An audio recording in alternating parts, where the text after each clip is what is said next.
Give me tips on how to use Greatsword in Monster Hunter.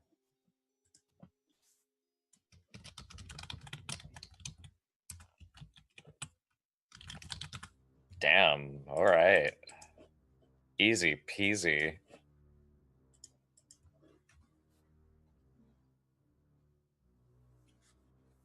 Oh!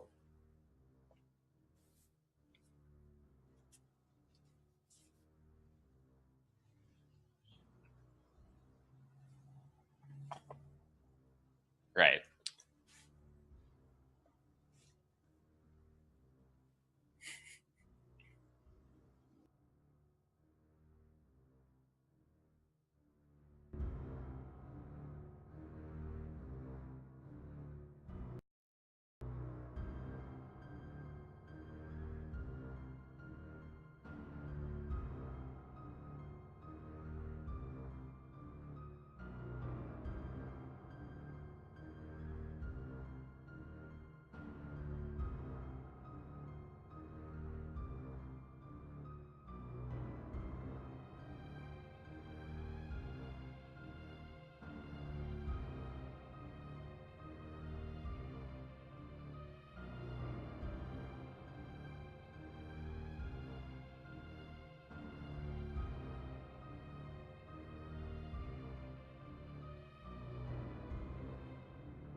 Hello and welcome everyone to another fantastic Saturday here on the Exploding Dice channel. My name is Askren and I am your Dungeon Master, and this is Writhing Moon, our OpenLegend horror campaign here every week or so. As you can see, we're a bit off schedule. Some people are getting ready, some people are getting drinks. It happens, but we're here now for madness and blood and horror. Welcome everyone. Before we dive into things, as always, we were off last week, so why don't we start by saying hello to our cast. How is it going, guys? Hail. Horses are crazy. Ooh, good to be back. Oh, are those spicy noodles, Speedy? They're not like the mega spicy noodles. They're a little bit spicy, but You weak. There's this, you can buy the bowls of noodles that come with like the super spicy ones, and they used to come up with this packet of, I don't know what it was, but it was called Soup Booster, and you got one packet, and I'm like, what happens if you put two? And, like, science is not ready for that kind of experimentation. That's when you became a DM. Oh. And then I became a man. Oh man, That's what this is for. I'm trying to catch up. You're trying to get you're training to get up to the boosted soup. Yeah. One day. I gotta boost my way to manhood. That's what every young lad does. You die from sodium Superpower. overdose. Oh man. Man. Well, welcome guys. Welcome back to Writhing Moon. We are excited to be here. We've had a little bit of time away, but hopefully everything is all good and we will be taking on some nightmares. Before we dive into that, I just want to remind everyone, if you have not already, please do us that super kindness of hitting the retweet link right there in chat. Dice Lou's got it for you. You can tell all your friends about the horror that is about to unfold, and they can come join us. Of course, guys, some quick business and some quick announcements, things that you may not have heard. First and foremost, I want to give shout outs to our ongoing sponsors, Sirenscape for providing us epic music and entertainment, and also Elderwood Academy providing us with amazing wooden products and letting you guys get your Exploding dice boxes. Where's my camera? Right there. You can buy these right now on the Elderwood site. hey, stop advertising Unmade Gaming. Yeah. No! I said I would do it! Crash the stream! No! Vote 60. You can buy these on the Elderwood Academy site. Just go there and pop Exploding Dice into your custom art note, and they will get you that sorted away. We also get a little bit of revenue share. It helps out the stream. Why not get yourself an awesome dice box and help us out to create our content? Other than that, guys, it has been a whirlwind last couple weeks of December. We have been, our first couple weeks of December, we are right smack in the middle of Dice-cember, our charity event that has been going on here all month. If you guys have not been keeping up, we have raised almost $3,700 for St. Jude's charity for kids this month, and we have been having an absolute blast doing it. And of course, there's plenty more to come as Grant Ellis is running a ton of community games. We have major games every Friday. We have a Monty Cook sponsored game this Tuesday. So lots and lots of cool stuff for you guys to check out. Chris Handel, thank you for the host. What's going on, my friend? Welcome. Thank you for joining us. Other than that, you guys, of course, know that we are doing a couple other things. If you want to support the channel, of course, you can do that via the donation link down below. Help our players out with some Nat 20s, inspirations, and all that jazz. They may need it to survive some of the coming fights.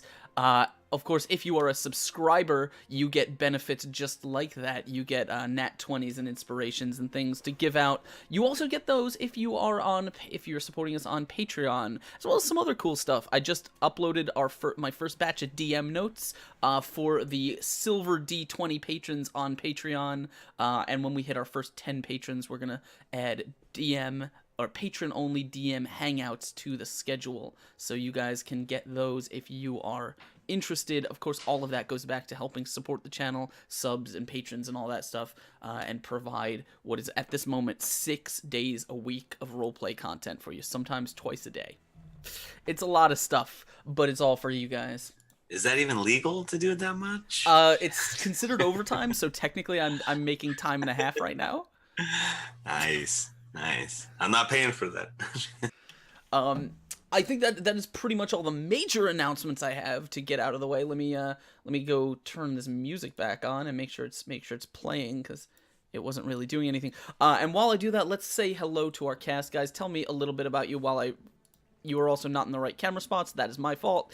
I'm gonna move those around, and so let's remind ourselves who we are and who we are playing. We'll start with that mustachioed man, the most mysterious man with the bow you have ever seen. It's Din Money. Damn you. Where is the bow? Where are you hiding it? Oh, am I really going first, or? Sure, why not? You I know just threw it in. bow. I threw that Oh in gosh, last yeah. minute as a It's joke. never happened. I've never gotten to go first. Hey, I'm Din Money. Woo! A little hot in here. JK, this is awesome to be here. It's been a little while. Couldn't be here last week, so I'm super stoked for tonight. I'm an artist and game developer by day, but by Saturday nights, I take on the role of the mighty Sir Elric the White, Templar sent by God to bring justice to Palemore and you. JK, I wish he could get to you out there, but you can get to him by giving me nat 20s so I can give it to some NPCs. By giving it, I mean using this really huge great sword I have. It's a little messed up, but that's all right. It still smashes just as good, and I look forward to doing that tonight. All right. Of course, then we have the other mustachioed man with the bow. It's Speedy. Wait, what? Now I'm just fucking with you for. Well, hello there. My name is Four. I'm looking forward to playing with you tonight. Anyway, I'll be playing Gurney Abel. If you don't know who Gurney Abel is, let me inform you. Gurney Abel is just about the most intelligent individual, at least when it comes to, oh, hi, kitty, the streets of Palemore and all the clever little alleyways and sewer grates that you can imagine, as well as, some of the deeper, darker things that lie beneath this fantastic city that unfortunately is bereft with blood, madness, all sorts of other unsavory types. To protect himself, he has two special, wonderful things besides his cartography. That is a hole that spews out gastric, fumes and nastiness. It's this little fistula that goes down to his chest. And don't be so moody, Speedy. It's okay. I'm here. I'm sorry. I just learned about how to change my camera settings, and I'm just having a great time. I see. Yeah, you're just Carry waiting on. for that moment when Askren's like, and then you are eviscerated and thrown into the ocean. Next time I go unconscious. Dude, do it. Do it. I'm just gonna leave the stream when I go unconscious. But hopefully I'll be able to foresee that if that happens, because I also have a mask that foretells some parts of the future, the past, and people's current thoughts and memories. We'll see if that is of any use to us this evening. Streamcast. Sweet. And last but not least, we have Speedy. Hello. My name is Speedy. I'm not so speedruns online, and you may know me in this game as Felix. Felix Haskell. Felix is a priest of sorts. He's or at least was. He has always sort of had a bit of a problem. You see, every time that he sees blood, he can't quite help himself from this itch, this thirst for more and more and more blood to spill. He hears the voices of the blood, the pure blood, the blood of angels rushing through his head, and he doesn't know what to think of it anymore. He for so long thought that they were his friends, that they were messengers from God who would teach him the right way to go in life, and yet, seems that they have led him on a path to madness. And so, as we carry on and try to find an end to this seemingly endless night, Felix desperately wants to wake up as if all of his life has been a terrible nightmare.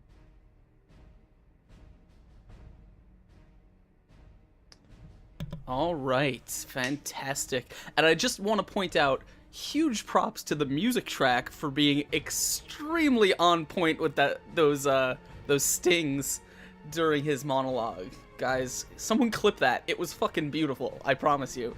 And thank you guys cashing in your subscription stuff. All of those have been divvied out in the chat. Let me turn that music down actually just a bit.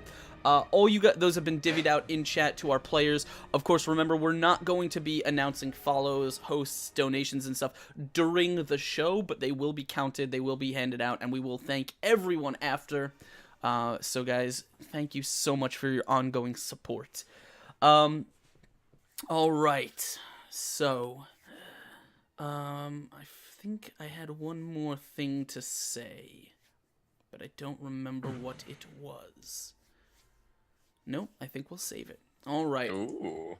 So, as we bring ourselves back to Palemore, we are centering on where we left off last time. For if you recall, our players, our party, ventured into the waking dream itself, and there they slew the brain of a great one of these eldritch creatures that seem to exist beyond humanity, some buried deep in the catacombs under the city itself, some of them existing outside in some other place.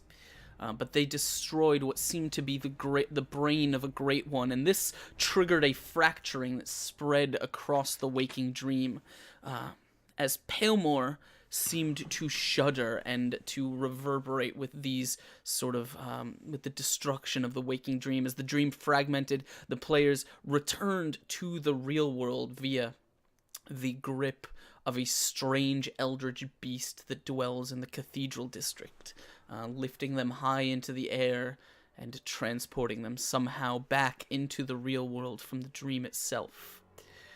The real world itself was not unaffected, as the night seemed to change, no longer a purple sky with a full moon, but now a deep, reddish, sick-looking moon, and a sky that bleeds yellow and red, deep crimson, almost as if it's in pain or going through some sort of metamorphosis, as the moon seems to grow in size every time you observe it. However, in this new situation, you made your way, the only place you could think of, via carriage, to the Castle Cairnborn, where the Queen herself resides, her seeming to exist as a phantom or a strange, cruel specter on the edge of everything you've heard about Palemore's downfall. And so you fought your way through the castle as you made your way through ghosts, executioners, and slain servants of the Queen, eventually finding your way through her inner courtyard, slaying a strange and unnatural eldritch caretaker of her child. She was said to have born a child, or be in the process of it. And so you slew the child's caretaker, and you sought the Queen, for the child was nowhere to be found. the inner sanctum, you found the heart of depravity. I'm sorry. As you went through her hall of white, her gallery, the Corpsarium Dialis, constructed by the savage morticians in their experimentation and their quest to perfect the art of molding human flesh. And beyond, you found her bathed in sin and depravity, in a room lined with corpses, an altar at the center, and a balcony from which she observed longingly the growing red moon in the sky. And so you entered, and so you engaged. You attacked her, and she screamed in pain as Felix buried his blade deep in her stomach. But she is not dead.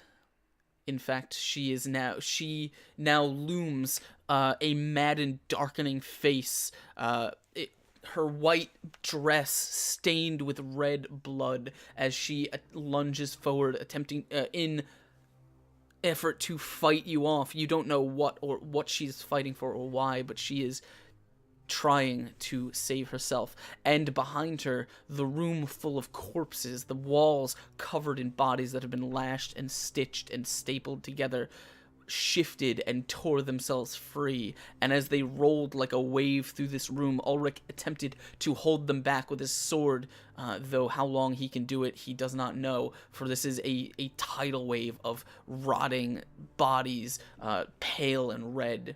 And as we pick things up, we are going to dive right back into the middle of this combat, because that is where we left things off. The queen has just been stabbed, and she has just lunged at Felix, as tensions mount and combat engages. So I have your initiatives already. We already rolled. So let's go ahead and transition to it, as we are going to...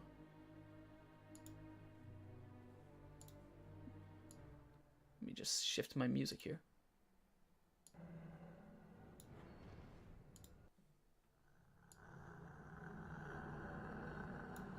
All right.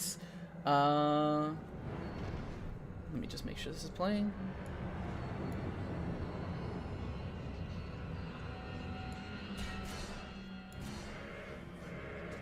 There we go.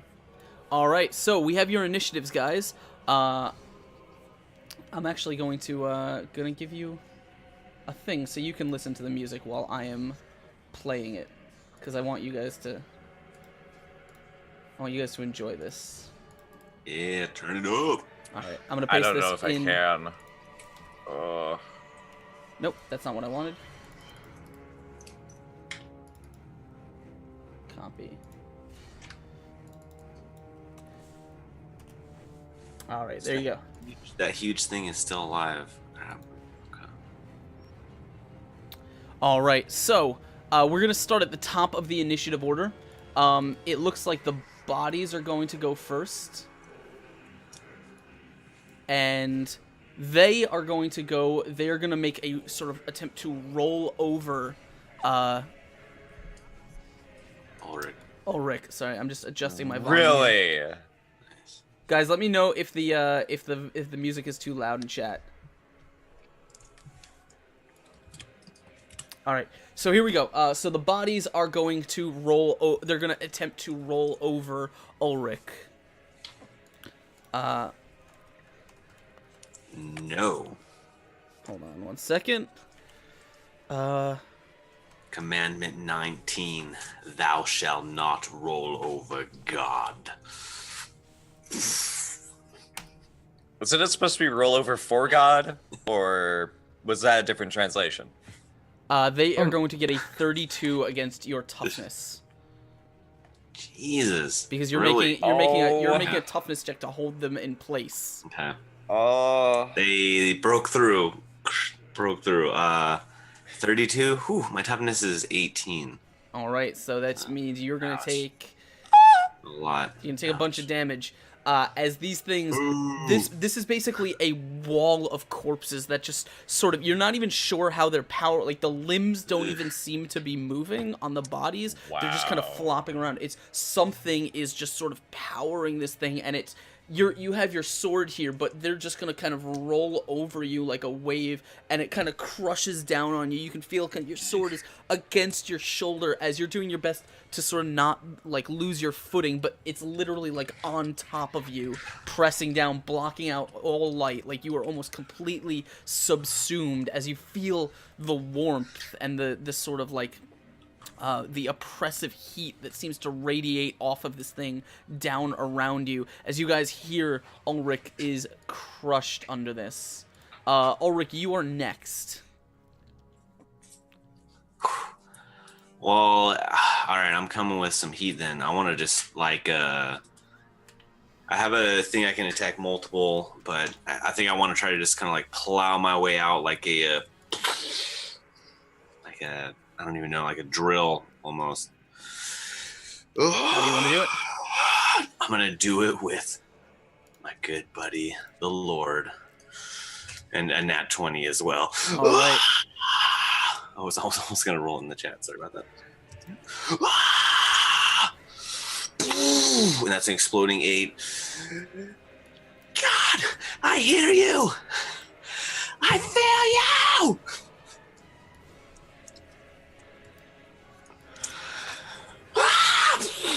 And I want to, like Dragon Ball Z this if I can. Even if I could even get some heavenly light from above to burn its way through and give me a hole to pierce out from. So what's the total? 52. All right.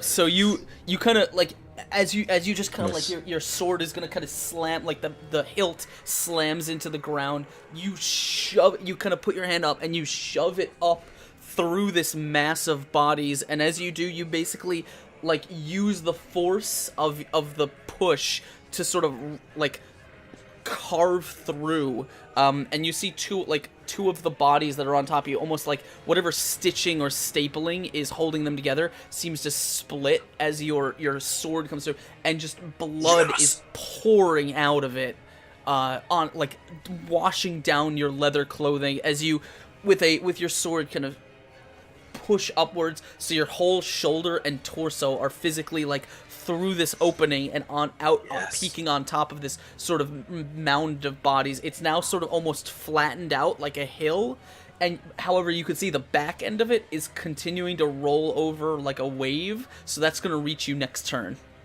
Good God. All right. Do you want to prep for that in any way? Yeah, actually, if there is a way I could use my movement to kind of just like crawl out and get on top of these bodies right here. I don't want to say like crowd surf, but like crowd walk them.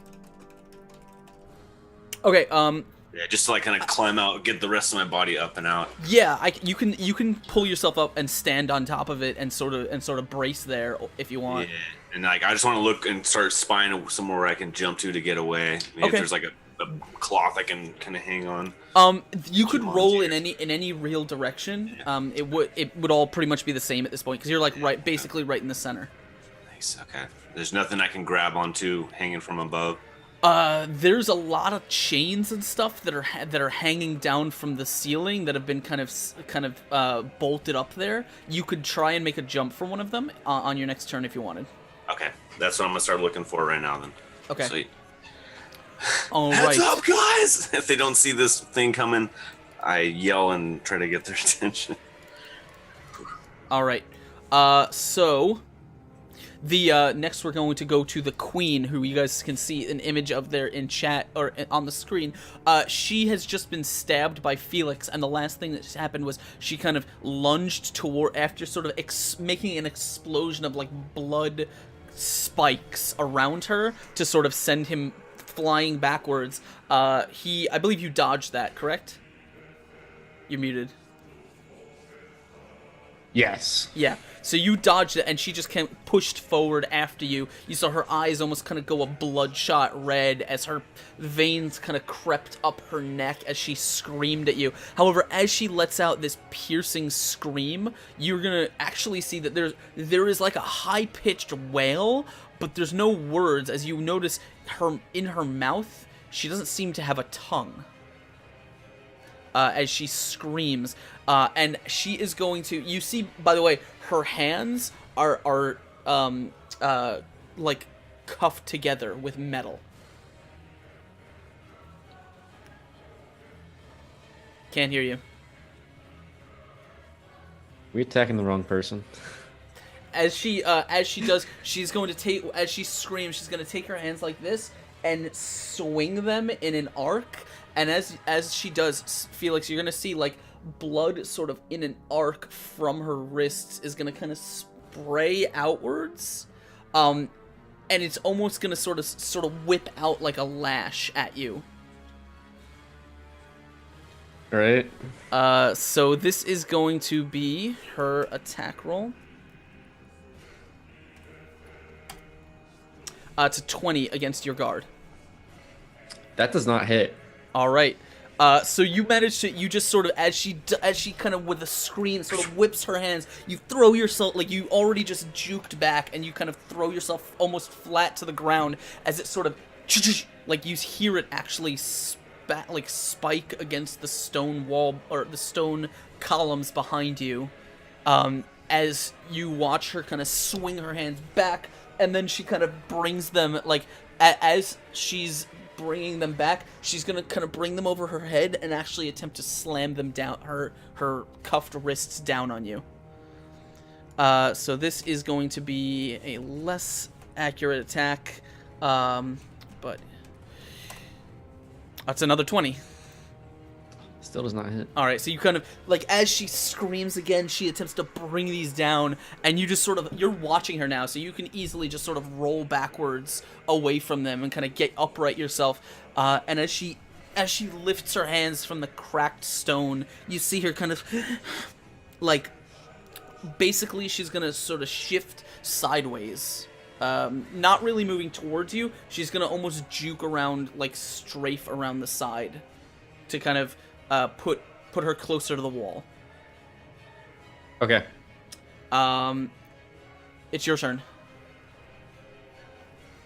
So she just tried to lash out at me with a whip of blood, and then tried to hit me over the head with handcuffed wrists. And so Felix just kind of expertly dodges. He just At first, seeing the blood, he's intrigued, because if it were just blood splashing out, he would be like, oh, awesome, blood, and would relish in that fact and let it wash over his face. But he realized very quickly that it was magic. And so ducked, dodged, and as she turned, or as she kind of skirted around, pivoted so that he would kind of continue to be facing her. Mm-hmm. And with his sword drawn, I don't recall exactly what I did last time, if I used the special. You did. You sheathed it, you pulled it out, so the blade had almost gotten like double the length, with blood on it, and then you stabbed her in the chest, and when you pulled it out, the blood had been taken off of the blade. Got it. Yeah. Right. So now you just have the normal sword, so no blood bonus. Right. Okay. Then yeah, I'm going to just stab at her with that blade. Okay. I don't want to try and re-blood it, because I feel like she's using that against me in some way. And I'm going to use a crit. Yeah. Okay. Now is the time. This is the queen. Mm-hmm. That's a 44. Yeah. A 44 will hit her. Oh, good. So how are you attacking? Thank goodness. Is it enough to inflict a bane? Yes, 10. It's 10 or more. So yeah. Okay. So Felix just kind of expertly just duck, dodge, pivot, and with like one fell swoop, just stabs the blade forward, and again, this time going kind of aiming for her belly, which has already been bloodied, but with an upward angle to try and like go up, like under her rib cage. All right. So as she kind of slams down and sort of jukes around, you kind of roll, and as you're standing up, you have the blade in your hand, and you kind of bring it in an upwards arc across her stomach, and you see it kind of slice through the dress, and blood just sort of splatters upwards, kind of splatting against the wall as the dress seems like pieces of this white dress, kind of some of the red stained pieces float through the air. Some of them kind of like is just shorn as she again lets out another kind of wordless scream. What did you want to inflict on her? Whatever the damage thing is, the recurring Ongoing? damage. Yeah, that. Okay. Okay. You are. Do you want to? Are you trying to make her bleed? Yes. Okay, got it. Anything else you want to do? Or is that the end of your turn? If I could, I'd like to make a blood check on her, or I guess maybe just a perception check to try and understand like the nature of her power and like if my blood is fueling it. Okay. Let me see what I have here.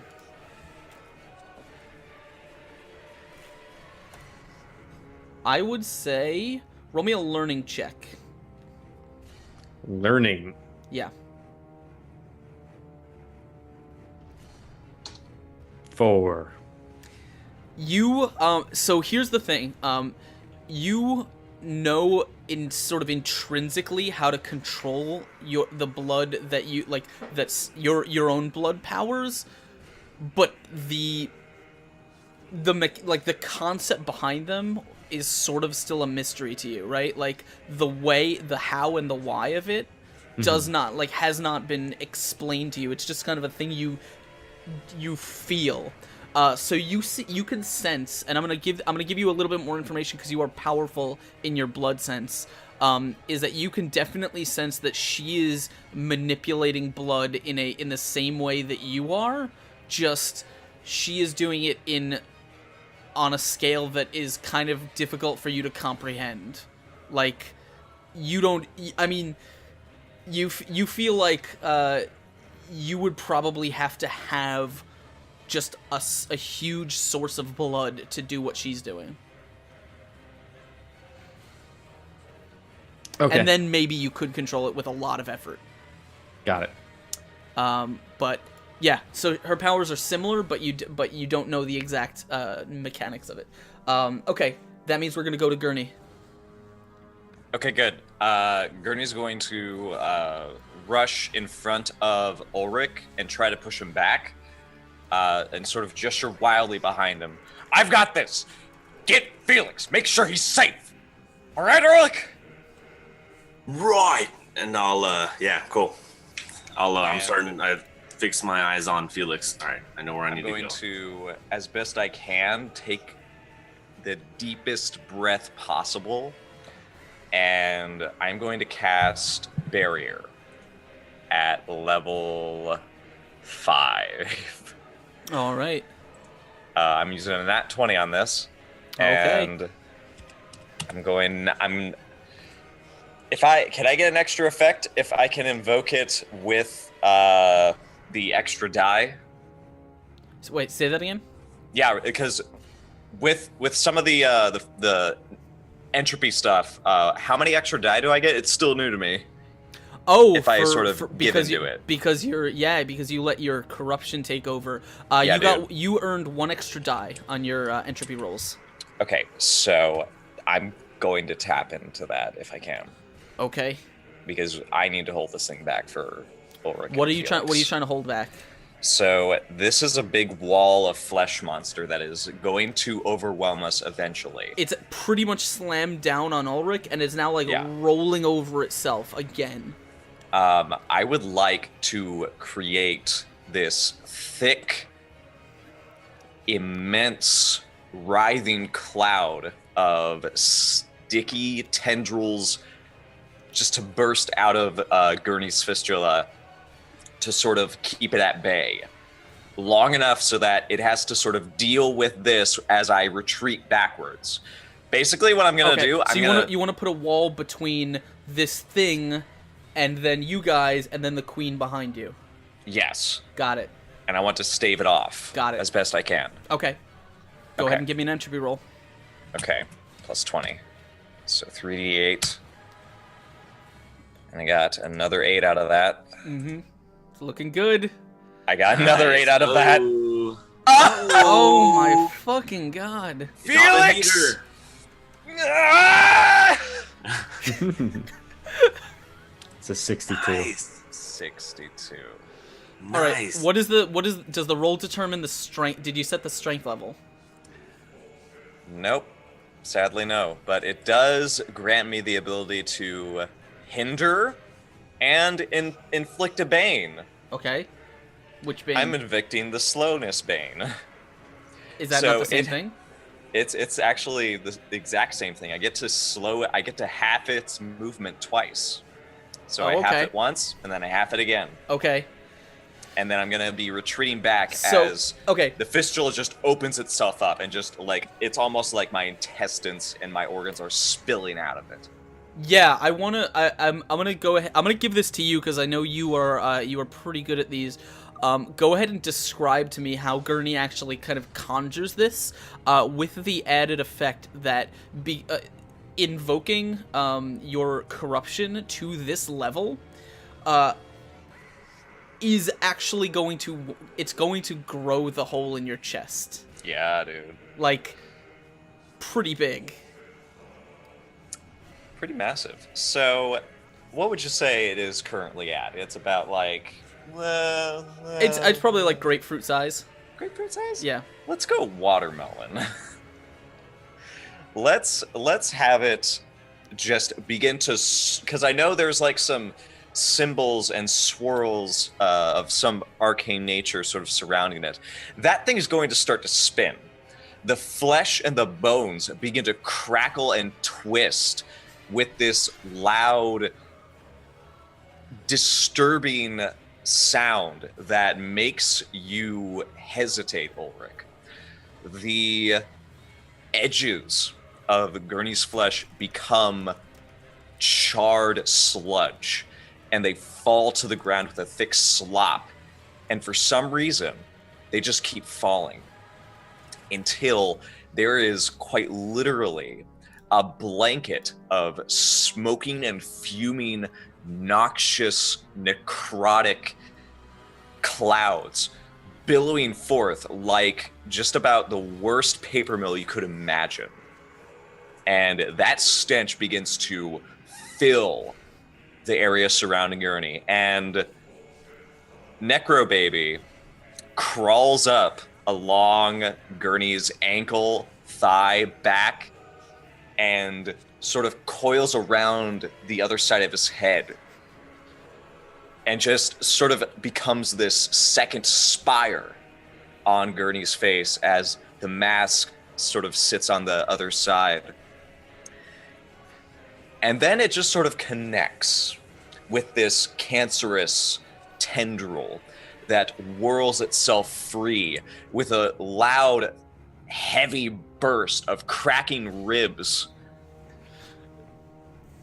Gurney's armor and shirt, his entire front, is ripped asunder as this thick cloud billows forth in defiance of this wall that is barreling towards them. The only thing I will add to that, by the way, I'm going to give you an inspiration for that description. The only thing I will add to that is the fact that as the pressure kind of pushed outwards from your stomach is like the chest and stomach hole. I guess your intestines would have been pushed downwards, so it's kind of like a black pit with sort of the ribs have the sternum is not there anymore, so the ribs have physically been almost kind of pointed outwards. So you just see kind of the tips of these ribs pointing out of the shirt. Man. And you conjure this sort of smoking wall that it's like fairly smooth on one side. On the other is just this billowing, shifting, oily mass of like tentacles and kind of opening mouths that just kind of open and then close as if they're trying to strain free. And this Ulrich, this is actually like right in billowing around and forming right in front of you, and you see as this because Gurney is last in the order, so it's gonna be the bodies coming up next. So we'll say just as they kind of come up in like a tidal wave of bodies, it just you hear it crash into the wall in front of you, and it almost, you feel like it's gonna give because it just looks like smoke, but it doesn't for a set. And so I'm not actually going to describe what the bodies are doing for the second. I'm gonna pass it on to you because you are basically, they're trying to get to you, but they can't. Okay, I'm gonna for a second, like Ulrich's like almost doesn't even know what to do. He's just kind of horrified with the display in front of him. But then it's just like I need to just get the hell out of here. So I want to just Tarzan grab one of those chains and try to swing up maybe onto the balcony or wherever, like up the stairs somehow, at least an elevated position up away from the tide. Okay, so say the last part again. Basically, I wanted to swing up onto like one of the staircases or anywhere that's a little elevated. There are no staircases in this room. Oh, there's an, okay then. Yikes. No, this is a big dome chamber. Okay, yikes. Well, towards Felix and the Queen then. Okay, yeah. Did you want to do anything while you're running that way, or did you just want to book it full time? Yikes! No, I'm booking it full time actually. Did that for a reason. Okay. And so where do you want to end up? Scared to look back anymore. So the way this, if you want to imagine, this is a big arch chamber. You were pretty much right in the center. Gurney is behind you. Then there's an archway leading out onto a balcony where Felix and the Queen are right now. Nice. Yeah, where do you want to end up?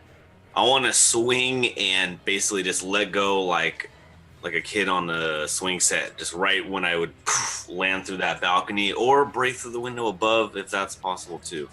There's no window. It's an open space. Chill then. Just try to swing and just land through there, almost like a.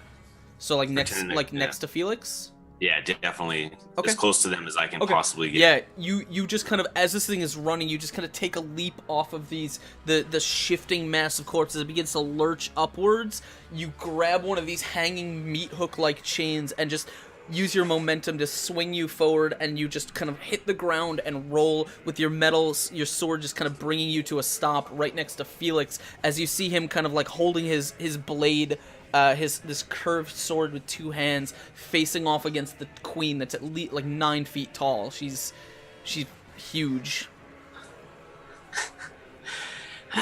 And I thought it was bad in there. All right.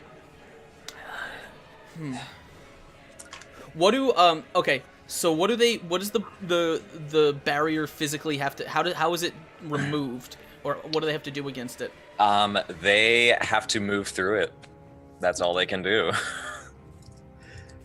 Okay, so it's not inflicting anything on them, it's just slowing movement. It's literally slowing their movement, but I'm trying to keep it tethered to myself, so as I move back, they have to sort of keep inside the cloud. So I'm trying to retreat with the cloud sort of moving with me. Okay. While trying to like keep them as slow moving as possible. I don't know how big are the walls. Like, would it be possible if you could get to the balcony and I could knock them down and it closes off behind us? Dude, I do not know if I can even run the way Gurney is right now. Gonna see if something happens here. Okay.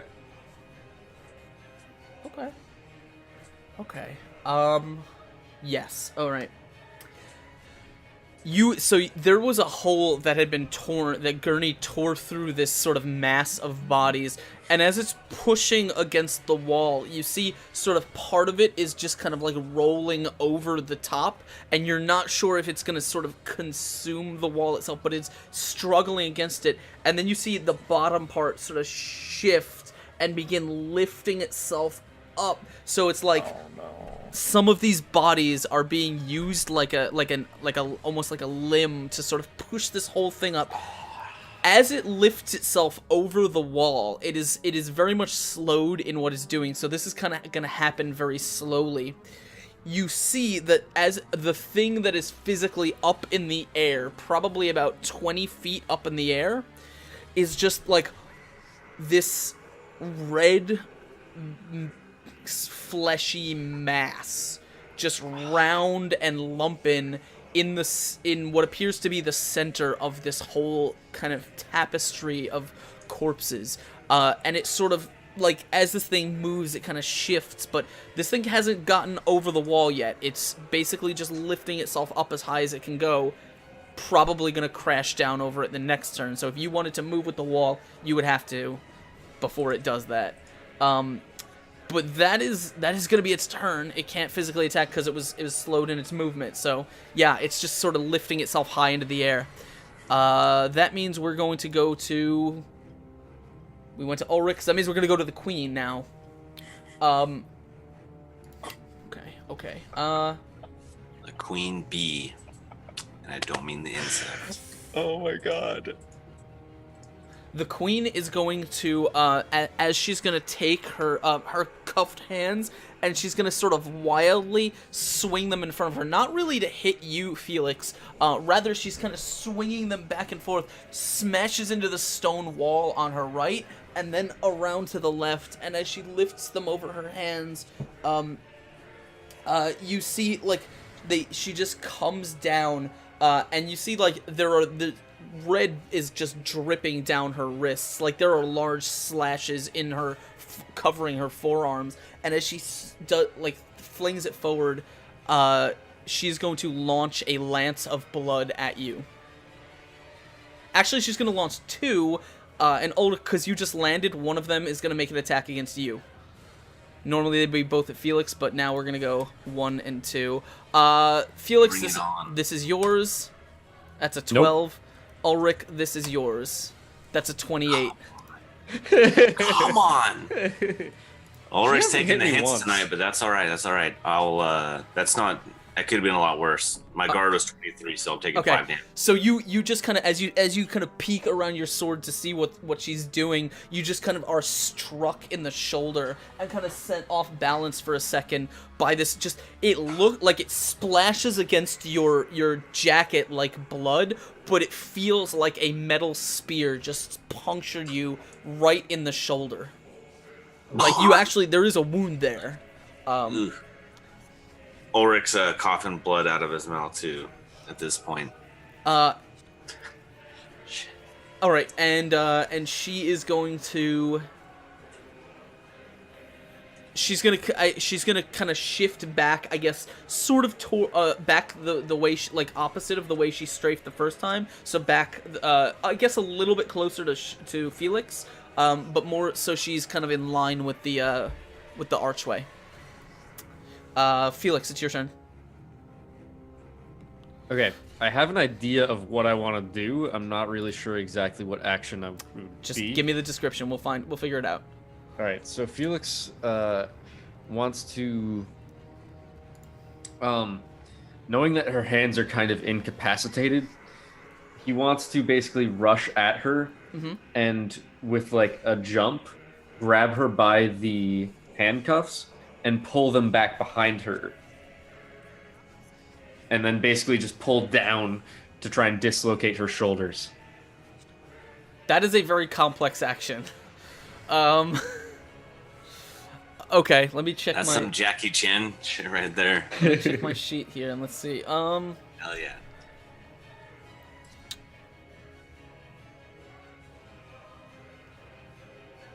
I'm gonna say the minimum. I'm gonna say that's probably gonna be two actions to accomplish.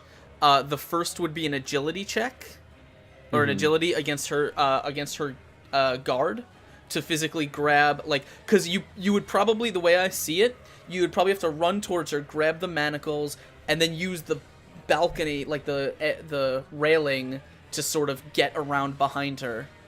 Kind of while you have, and then it would physically be a might check to kind of try and break any kind of like, you know. Yeah. Okay. So first action would be to basically like that would be like a So a if you can like if you can succeed on the agility check, I'll say you have basically considered her restrained. And then you would need another turn worth of combat to physically do another disadvantage to her. all right, that's fine. Yeah. So Felix is gonna do that. Okay. It's a 22 on the agility. A 22 is enough to grab her manacles, but not enough to pull them over her head. Okay. Can I make another attack to do that part? Ooh, reckless frenzy. If I reckless frenzy. Yes. Then yes. Yeah, do it. I was thinking, I forgot about, but you're not in a blood frenzy right now, are you? So it just means I have to. I'm in my rage. Oh, okay. Yeah. Yeah, and We both are. reckless frenzy means I take 5 damage and I can make another action. Okay, fair enough. Yeah. So I just did that. Yeah. And all right, let's try this again. So is this now might or is this agility again? Same check, agility. Yeah. Okay. Though I'll let you use might too if you you can use either one at this point. All right. I'll still use agility. 26. Okay. So you first, I'm gonna say what happens is you first kind of run up and you grab her wrists, the manacles, like right between, basically right where her wrists meet, and then you're about to kind of like jump and like continue running up onto the railing to get around her, but she's going to sort of like she's gonna sweep her arms and it's gonna kind of throw you off balance, so you kind of like your legs kick out and you miss for a second, but as they land on the ground she's gonna kind of like pull her hands up, but you sort of brace yourself, grab the railing, and almost sort of flip around behind her.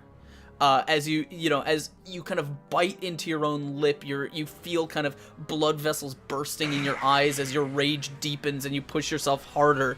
As you feel kind of the blood dripping down the corners of your mouth, and as you land behind her, you've basically got her wrists up like this, right? You're physically at this point standing on the railing because there's no other way that you would actually get your hands up that high, Right. So she's very, very tall. So now you have her up, like both hands are like holding, because she's fighting to try and pull them back the other way. But she is considered disadvantaged. She's not disarmed, but she's disadvantaged right now. Got it. Nice. All right. Come and get her, Ulrich. That means we're gonna go to the top. Oh no, Gurney, it's your turn. Okay, so there's this big fleshy mallet about to come down on me, right? It looks like it. I'm disarming that shit at power level 6. Okay. I'm gonna use a natural 20 on this. Okay. So that means, whoopsie. That's how many I should have until I use 2 of them. Smart. So I am going to continue sustaining the wall, but Gurney is going to sort of glance up and glare at this mass accumulating over his wall. And he is going to clench his teeth together and start breathing in once, twice. And he's going to just breathe out a nasty stomach ray blast from his throat. And it is going to eat away at his lips, teeth. I'm gonna actually go ahead and do your roll. I'm gonna interject in once you do though. Oh, you're doing something cool, aren't you? 37. 37 is enough to hit this thing. It has very low reflexes, Okay. because it is a mass of bodies that has no real ability to move quickly. Because your chest is basically like this ooze is out of your chest, literally holding this. The only orifice that you have right now is your throat, and up until this point, your throat was not really connected to your chest wound. Oh, that's how. But it is. as you force this up, you're actually going to force the necrosis to eat away at the whatever portion your brachial tubes connecting your lungs to your throat, sort of linking them to this sort of system of just necrotic cancer. And rather than a blast, I am going to say that you feel this kind of nugget of like burning phlegm in your throat begin to calcify, and it's just instantly you begin like you stop breathing, like you feel your breath be cut off as this thing is in your throat, and just with as much force as you can muster, you and from your throat this sort of lance of hardened blackish mucus is going to sort of just pass from your mouth like a spear, puncturing, like shooting through the air and puncturing through this, and it's gonna leave this sort of black stain and dripping down your lips, just horrible, like bile, as you watch as it kind of lances through this sack, and with it, as it slices through, there's almost a moment of pause as you see sort of, it looks like it deflates a bit, and blood just drips down as the whole creature shudders. Like the whole thing just shudders horribly with this creaking sort of weird fleshy sound. Anything else you want to do? Gurney instructs the mask to start taking memory clips that he can share to Felix later. Because with that gout of blood, I don't know, maybe it'll come in handy. All right. Do that? Yeah, dude, the mask can telepathically connect with shit. Okay. We're going to go to the bodies now, and this is actually kind of interesting. As the bodies up over his wall are going to begin to judder, you watch as their movement, their sort of pushing forward actually is going to cease, and this shaking is going to happen. And you watch as that sort of fleshy sack begins to sort of undulate, and from like the hole where you tore through it, you see all of a sudden it begins to sag, and you see these bodies all seem to ripple as if something is being pushed through the wall of bodies themselves, as some of the color, the red from some points in it seem to drain and go pale as something seems to be pushed through.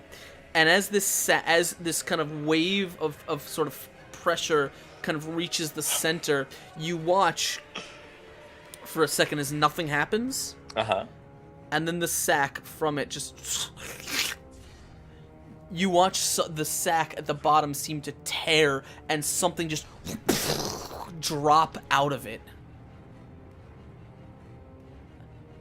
And as it drops, you see it sort of tears from the bodies. You watch as like sheets of skin are sort of torn with it as it falls. They're kind of like a blank. It hit the ground, and whatever it is, it just looks like a lump surrounded by sort of just a mat of torn skin that is kind of shorn away from these corpses. The wall of bodies is gonna sort of judder, and then slowly tip backwards and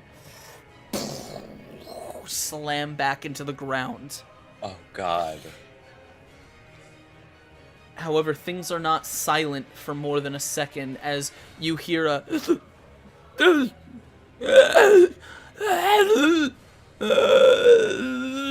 You hear this strange sort of throaty sound as... like, you see the shape in this mass of skins seems to sort of be moving. You can't even see what it is. It just seems to be moving as if it's trying to move, trying to stand, trying to do something, but you can't see what it is. It's just kind of shifting around here on the floor, making these horrible noises. And as it does, you just see... You see one kind of red arm is gonna kind of grab, like, probably the edge of the wall or something, and sort of, like, slowly lift itself up.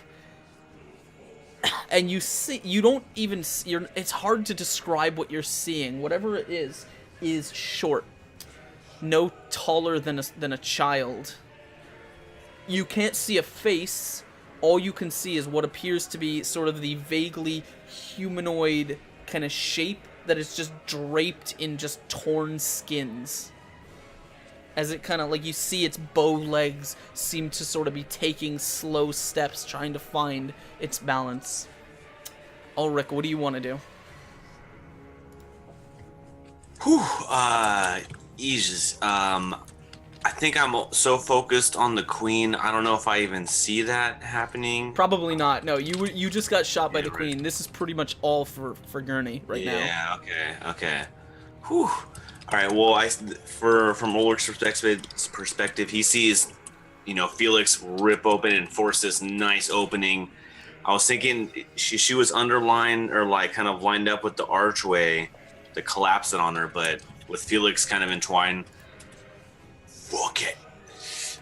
I just want to, I don't want to say like execute her, but it looks like she's got a nice looking neck. She is pretty disadvantaged. I will say you have advantage if you want to swing on her at this moment, because she is not able to adequately defend herself. Okay, that's awesome, because I already get 2 advantage, and this is, for the almighty heaven, and the chat, when I mean that, so I'm using a nat 20. Ah!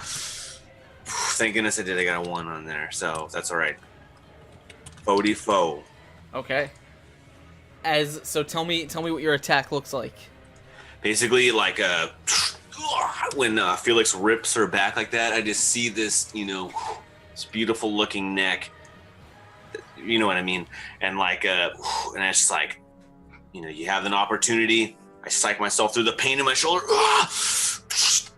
and I'll just go for a nice upswing to kind of just give her a.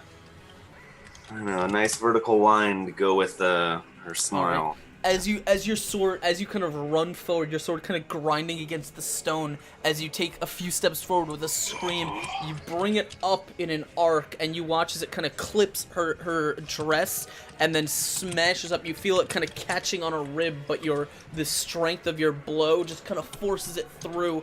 And with a crack, you actually feel her being shoved backwards. Felix, it actually sends you almost off the edge. Like, for a second, you're literally just dangling by her wrists, your feet sort of off the edge of the balcony as she is shoved backwards by the force of Ulrich's blow. Oh shit! Is she? Yikes! She's gonna fall. No, she's not. He was Okay. standing on the railing. Yeah, I know. And she's right here, so she was shoved backwards. He's gonna like lose his footing for a bit and just be kind of hanging. It's not gonna drop him off. He will quickly right himself, but for a second, it's just kind of like a little bit precarious. But yeah, she has a crushing wound across her chest at this point. Yes. Anything else you want to do? If anything, I almost want to get a little closer and make sure I can get around the side in case I need to use my spear to, like, the handle for Felix to grab on. Okay, you can stay up and kind of close the distance and stay up in melee range. Yeah, I want to stay with him just now that I see, like, oh crap, I knocked her back a little more than I thought. All right. It's gonna be her turn. I am fine with being knocked off of that, honestly. I was considering just using that as my momentum to like pull down her arms anyways. If that attack would knock me off, I'm not sure I would stop it. I don't know. I don't think it would. I think it would like I said, you probably lost your footing, but not in like I assume you're still hanging on. I don't think your weight would be enough to like just your weight alone would be enough to sort of wrench her arms down because she's fairly large and strong. So you could attempt it on your turn. I would let you do that. Okay. Okay, but it's going to be her turn first. So she is actually going to get a strength or a might check to attempt to fling you off of her. Okay. And this is going to be against... I think we'll probably say this is against your toughness, your ability to hang on. Felix is tougher than he looks. Hope so. Okay.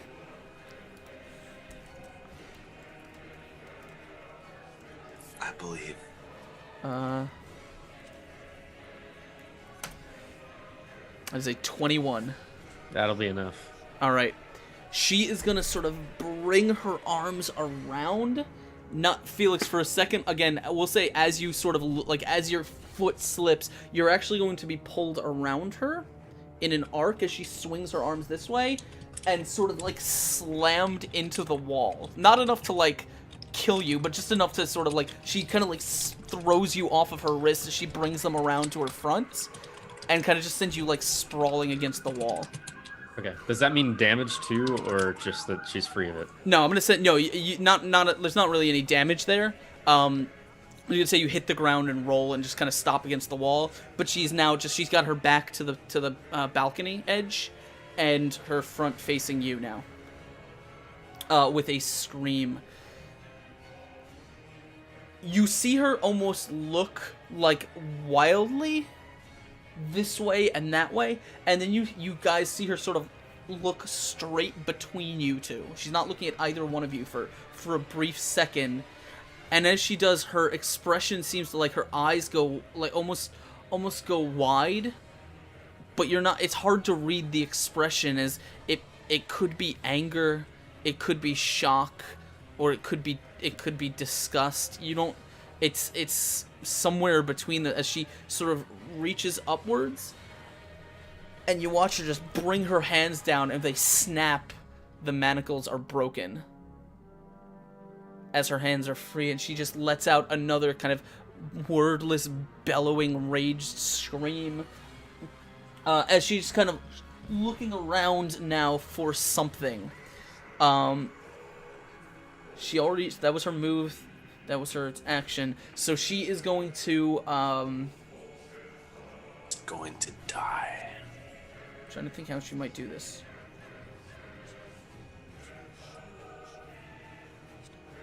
Maybe she won't do this. Maybe she, no, you're right. She probably is not going to do that this turn. You see her basically taking one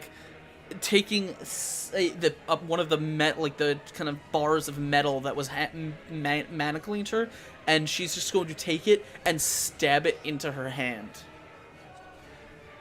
And that's the end of her turn. Right. So Felix, it is you. I want to quote Judo Killer, I want to kick that bitch off the ledge. She is heavy. It is going to require a fairly hefty might check, but I think you can do it. Yeah. So I'm actually going to be using my cat's paw for this, which I haven't used in a while. But it's good for this kind of thing. It's got a little bit of reach to it. It's harder and stiffer now that you haven't used it in a while. Yes. And I'm gonna use one of the inspirations, the inspiration that we got at the beginning from Brahms. Throw that on here as well. 24. Not enough to inflict a knockback on her. I'm only trying to inflict a knockback, not do damage. That would mean the DC to just inflict a bane is. Isn't that against toughness? Because it's not bad. Knocked down or forced move. If it's forced move, then it is against the person's guard. I think would either one of those, would you say, knock her off the ledge, Askren? So you want to force her to move. You don't want to knock her down, right? Yeah, I mean, if she's against the ledge, I figured either way. Forced move would have to be used. Yeah. Okay, And so that's a bane. it's against her toughness. Toughness. Guard. Oh, forced move is against guard? Yes, it is. Okay. You just hit it. Yeah. Yeah. So Felix just haphazardly drops the sword to the ground. Actually, he wasn't really holding it anyways. He was doing other stuff. He picks himself off the ground because he was just flung around.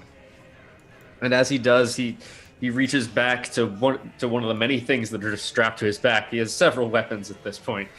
And he just pulls it off, raking his skin just a touch to get a little bit of excitement flowing.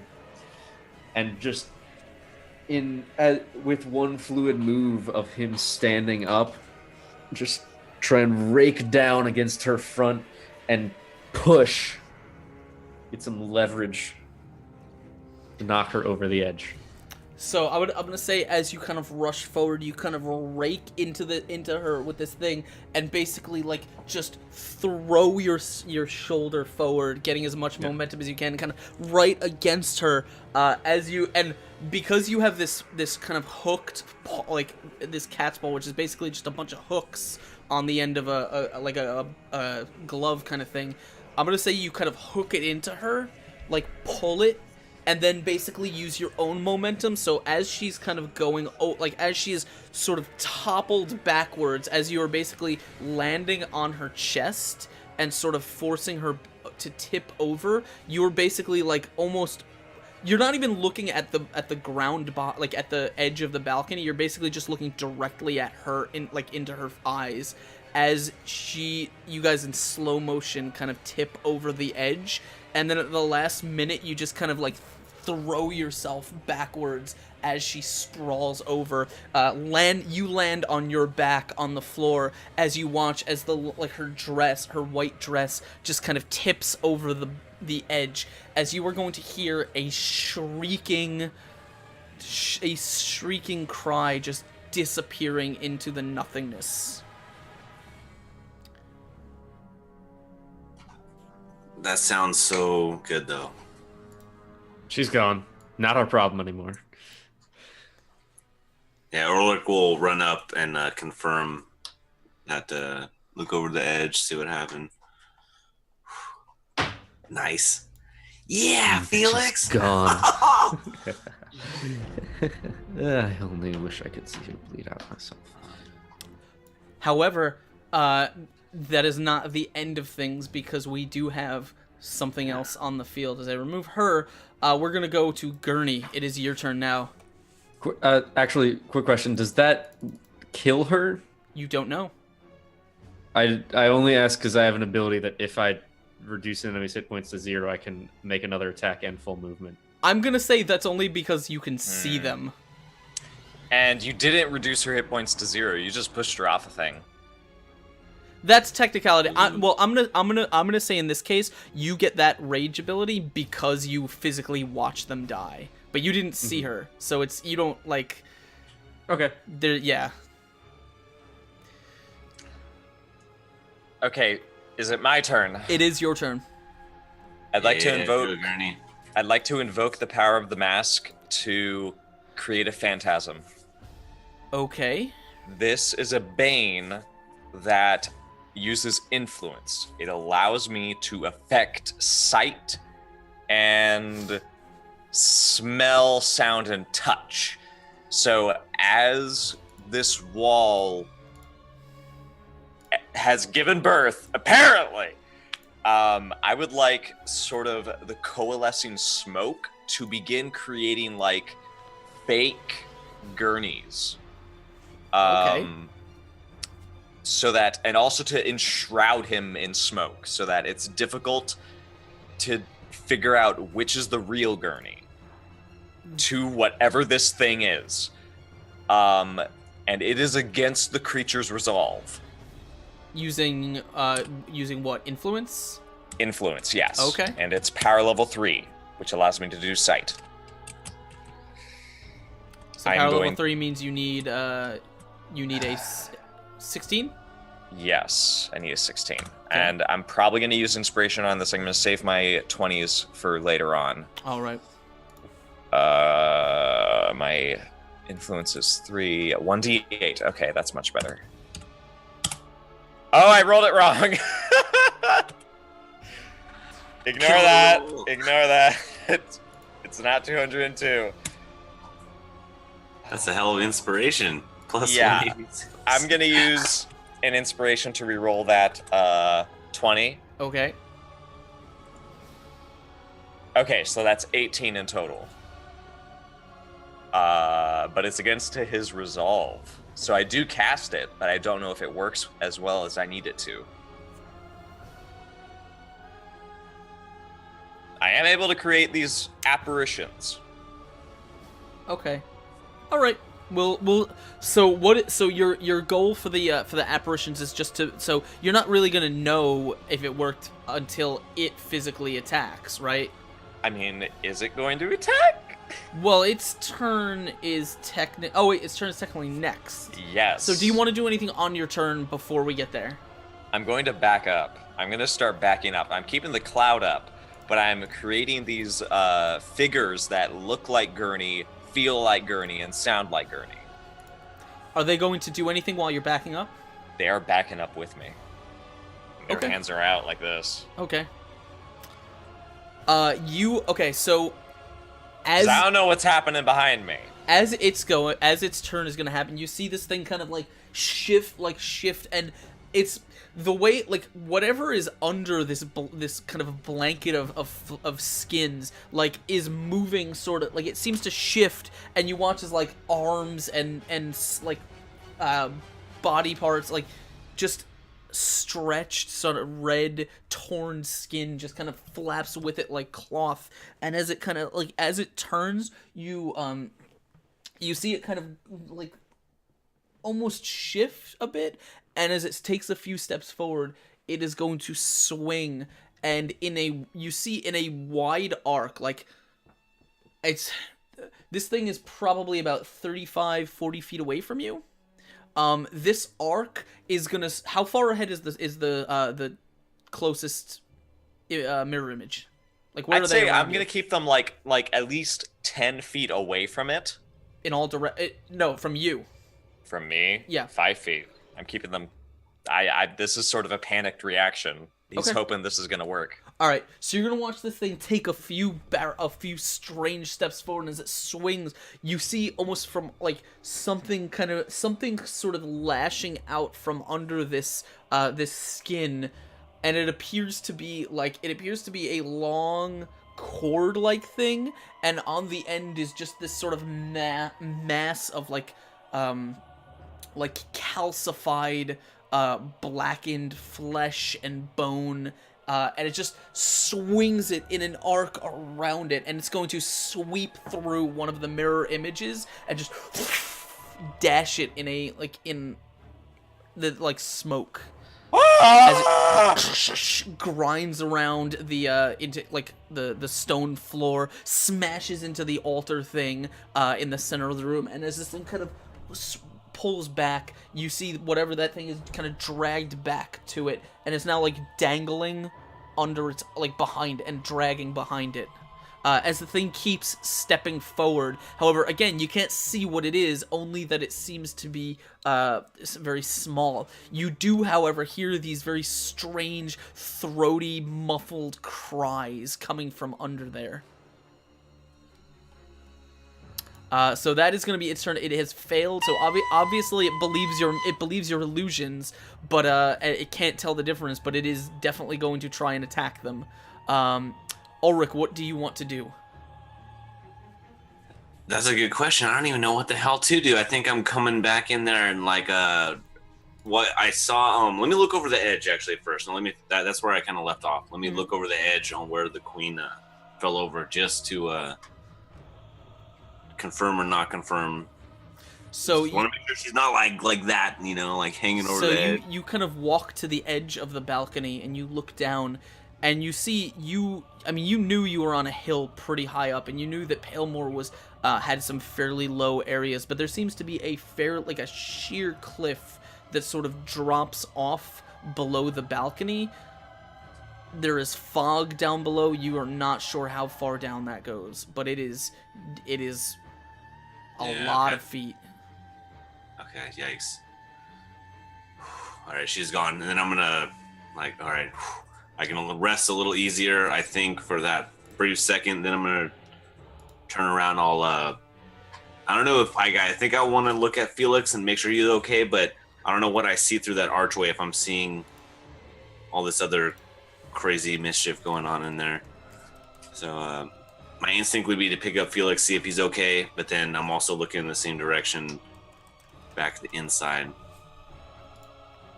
Okay, Felix is still is on the floor, he just gonna on his back, kind of recovering from sort of Okay. shoving her over the edge. Can I see like what's going on, like what Gurney's dealing with in there, like past Felix, like if like through the little archway, is there, or is it all dark?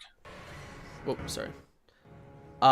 No, you can see in the room. You can see sort of the light is shimmering through. You can see Gurney, multiple Gurneys, kind of their backs to you. You can still, Gurney, you're still maintaining the wall, correct?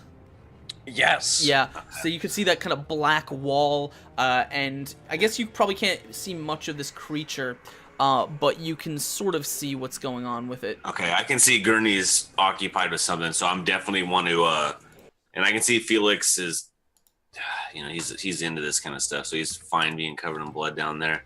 I'm gonna be like, Felix, come on, and I want to just run past him, and like, I guess I'm younger, so come on, Felix. And then run past. I want to go in the archway and as far as I can to kind of get close to Gurney and just see what he's dealing with. And then, depending on what I can see in there, I'll see if I can attack or not. Okay. You can rush into the room and kind of past Gurney's, and you see sort of this small figure that is kind of draped in what look like ripped and flensed human skins. What in God's name? Am I within attacking distance at all, or I'm guessing not? Right.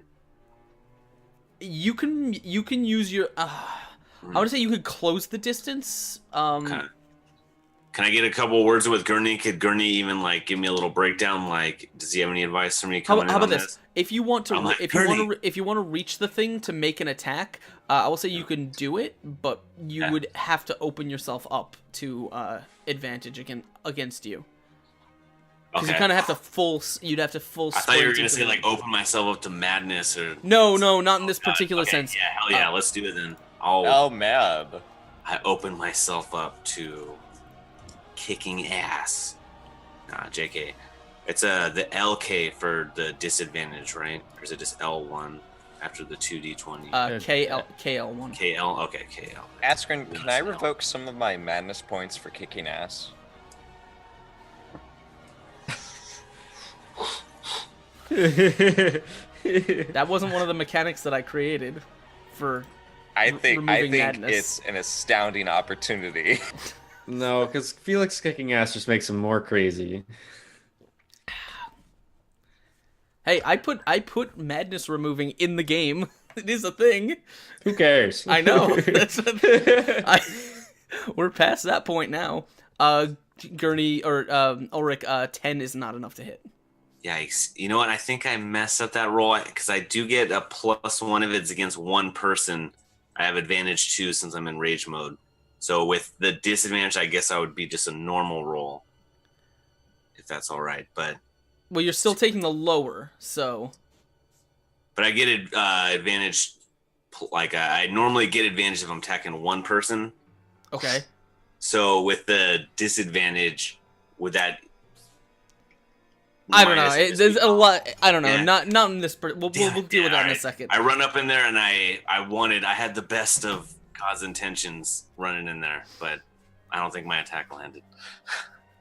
This is what happens when I don't use a nat 20. Ulrich's a weak man. All right. You poor boy. Shit. Okay. So who are we at now? We are at Felix.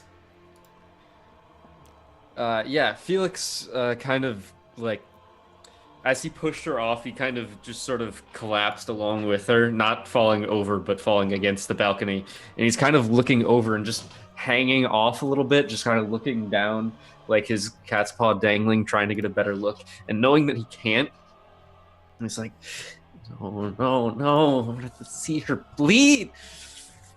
And he's like, just like furiously, you see him like dangling his feet on the inside, like very quickly, and then jumping up and looking for the nearest warm-bodied enemy to try and make bleed again. And so he's going to try and rush towards I guess whatever's closest. There's only one enemy left, and you can do the same one. thing. You can run into the room to attack it, but you would basically open up yourself to advantage against you. Perfectly fine with that. Yeah, do it. I used up the bad roll. Don't trust that for a second. Boop. 23. How are you attacking it? I'm using the sword again. Not blood magic, though. Okay. All right, let me just check something here.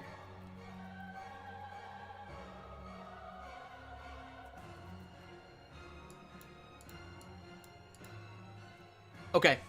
So you sort of roll forward, and as you kind of stab your sword in, and you kind of slash and pull it back, it's not going to do a ton of damage. It's basically just going to puncture the skins and just kind of cut backwards, kind of like leaving another slice and then kind of hanging. However, in the hanging, you can see what appears to be sort of red and sort of like just like this. You see whatever's inside is kind of a deep reddish. It's hard to make out, but it looks like muscle. But you've definitely kind of stabbed it, it wasn't like a hugely deep wound. Anything else you want to do? I'm gonna stab myself and do it again. So I'm gonna go into reckless frenzy. Do it. Stab this thing once, or just kind of slash at it, not getting too much damage, and then realizing I can do more. He's just gonna kind of like, after one slash, pull it out and just bring it down and slash against his leg, collecting blood, so he can use his blood magic powers. All right. Is this roll supposed to be a disadvantage, or No, it has advantage against you on its attack. That's what I thought.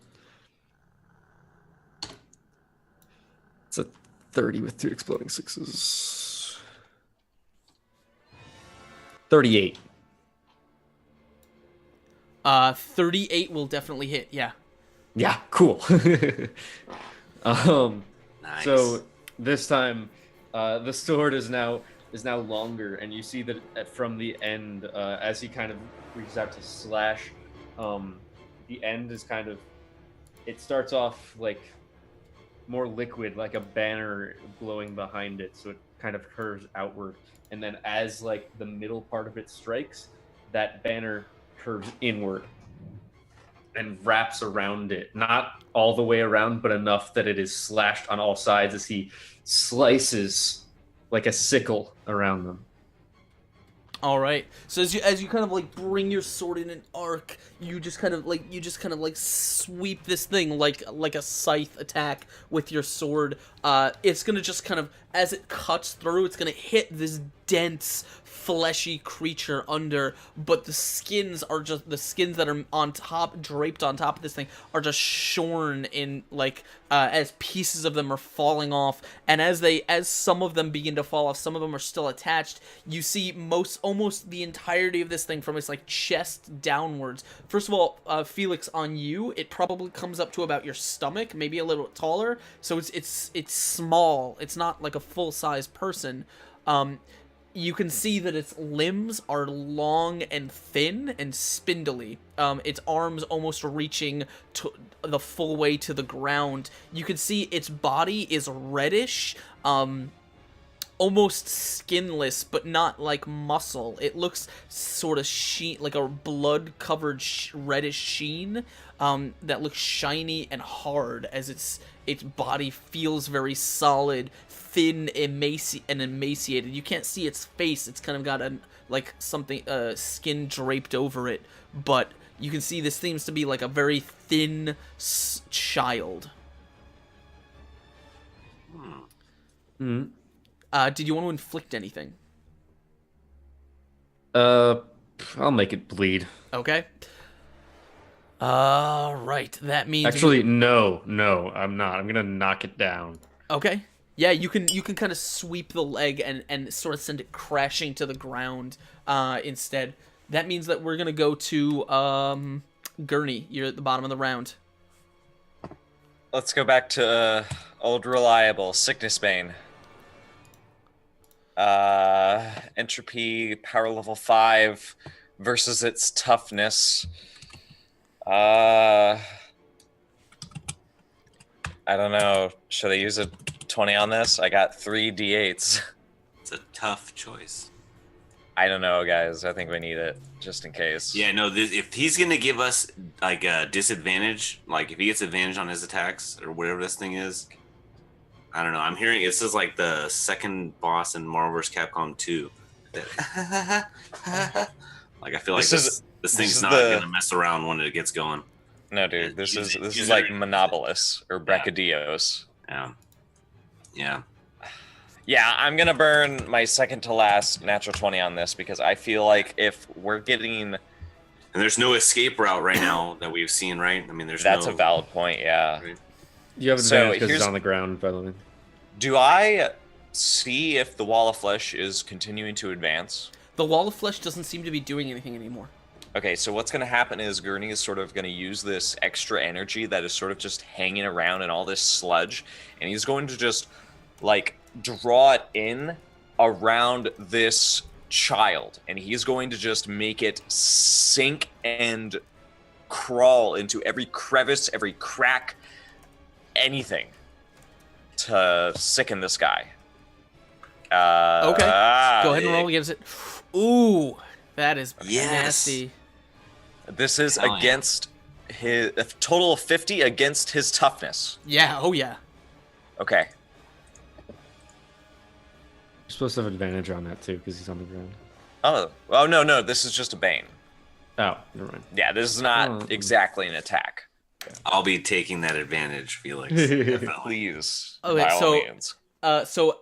Explain what this necrosis looks like and what it does. What it does is that it cakes this creature entirely in the black, foaming sludge that has been sort of pumped out of Gurney's fistula like a waste development plant. It is corrosive, it is fuming, and it is burning away at its flesh and sort of making it sluggish. Like, I'm sure that it's going to be hard to breathe with this noxious, like, fumes and acrid odors, like, just burying into its pores and everything. Mm-hmm. So that's, like, the sickness. This means it's going to get disadvantage 1 to all of its attacks, and it has -1 to its current defense. All right. As your necrosis kind of billows out of your gaping chest hole and sort of consumes the thing, you see the skin that is on this thing is going to begin to sort of like blacken and shrivel a bit as the necrotic fumes are going to harm that sort of flensed skin before the creature itself, as they kind of are going to begin to, over the course of this, dry and probably not like drape over it as much. The creature itself is going to begin kind of thrashing around on the ground as it is going to be consumed by this necrotic gas and energy. Nice. It is not taking well to it. It is letting out more sort of throaty, harsh cries as it is just consumed, and you can see it kind of smoke is fizzling off of it as the blood is kind of being burned away. Anything else you want to do? Put myself behind Ulrich and Felix if possible. All right. Let me actually check. I think my illusions sort of dissipate after a while. I assume you could have maintained them? I could have, but I'm not. I'm going to continue focusing on Necrochild. Okay. Who is currently very comfy where he is. Yes. Because if I get hit, I need him to take the blow. Okay. This is going to be...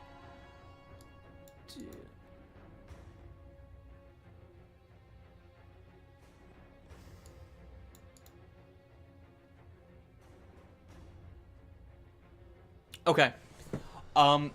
You're going to see on this creature's turn as it kind of like like you now see that the skin has been pulled away. There from its stomach, it's kind of emaciated red stomach. You see this kind of thick tendril-like cord is kind of coming up or wrapping around one of its long lanky arms and going to this sort of congealed ball of bone and calcium. It looks like basically this thing looks that is hanging off of its hand looks like a very large like a gallstone or something. Like it just congealed calcium and blood and bone. And as it's on the ground, it is going to basically arch its back with a scream and attempt to whip this thing forward and attempt to slam, like, in a straight line. It's going to do it on the ground because it has disadvantage. It's actually going to try and get up. If it successfully does the attack, it will get up, but the attack has disadvantage, so it's gonna be a lot harder to hit as this thing attempts to protect itself. Who is Gurney? You were the last one, I'm assuming. So Felix, I'm trying to place that. Gurney ran behind us, so okay. So it'd be Felix. I'm gonna say I Felix. did, but that was kind of the first thing it saw. You pulled its legs out from under it. I'm gonna say you're directly in front of it. Yeah. So it's gonna be an attack against you. All right. 2d20 KL1 2d8.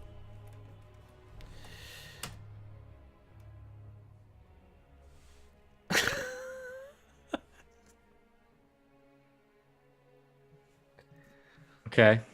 Also, this actually had advantage against you because you did it. Well, no, because you knocked it down. That would have canceled it. Okay, shit. Well, we're gonna finish this roll and see what happens. Well, hold on. We have that rule where the chat can say no, re-roll, and then the DM has to re-roll.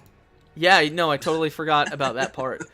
All right, Felix. Let's see. I'm down. Dude. That's against your guard, right? Yeah. So that's a 40 against my guard. My guard is a 21, so I take 19 damage. I was at 11 hit points. All right. Shit. So you watch this thing. You watch this thing kind of arch its back, and with all of its kind of screaming strength, bring this thing up and over its head. And Ulrich, you kind of watch in slow motion as this thing is going to sort of sail through the air. And as Felix just kind of looks up, it's just going to collide right with his skull, the metal cage on his face, and just smash him into the ground. No! Oh, what a good thing for 4 to miss. Oh my god, I just realized I can do something. I can do something. Oh, we're gonna need something. I can do something. What's happening? Felix just got his skull smashed in. Okay, wait. I can do something. My child. Okay, let's hear it. Yeah. My child can use his reaction to defend. I have to roll higher than Felix's defense, though. His guard. That's you have to roll right, higher his guard. than Felix's? Yes. So I have to roll more than a 22. Okay. Trying to defend me, I see.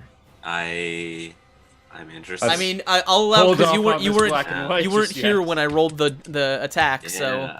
No, I just saw the double eights and I was like, dear God. Yeah. So you would have said it back then, yeah. Nice. Yes, but I had to pee. I knew you would have. go for it. I'll allow it. You're allowed to do it. I don't know. Do you want Felix to die? Oh, I thought we were allowed to pee. Kind Okay, of. cool. I don't know. Does bathroom break? Like, did I break the Do initiative it. order? No, do it before Askren changes his mind. Okay. In So Felix, we really. I have to roll a d10. Use the force. It's in a nat 20. I can't do a nat 20 if it's not Gurney Abel, can I? Because those were bought for Gurney, not Sludge Baby. Well, let's not split Sludge Baby hairs. No, Sludge Baby has a d20 and a d10. Oh, really? This might work. I would normally say you're allowed to, because it's technically an extension of you. It's up to you. He's officially a fourth party member if he gets his own 20s. That's awesome. That's the thing though, because I think he acts autonomously, but he doesn't have the connection to Felix that Gurney does. He just sort of has the reaction. So that, and I don't know. This is how the dice have fallen. I don't know whether the donated natural 20, my last one, is good for this or not. I think it's sort of like a decision between Speedy and Askren. Go with the mouse guard way. If you want to use it, just make it find a dramatic way to make it worth the story. Ooh, we have an inspiration too. You can use an inspiration that. Oh no, that's yeah. So here's what I'm gonna do. I'm gonna use. If this goes badly, I'm gonna use inspiration to roll better, and if that goes badly, I'm gonna use natural 20. Then I'll have nothing because I've already used. We can't use a nat 20 after the fact.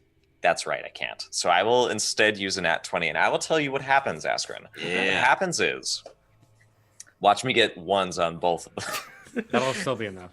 Yeah, it'll still be enough, but just watch. So, as this happens, I would like, because the way I described it was, we never got a name for him. My goodness, there were such beautiful names too. I think we named him on Twitter. Yeah, we did. I didn't write it down though. Chungus. Chumpus. Chungus. Chungus. I like Chumpus. Perfect for the atmosphere, by the way. All right, what's going on?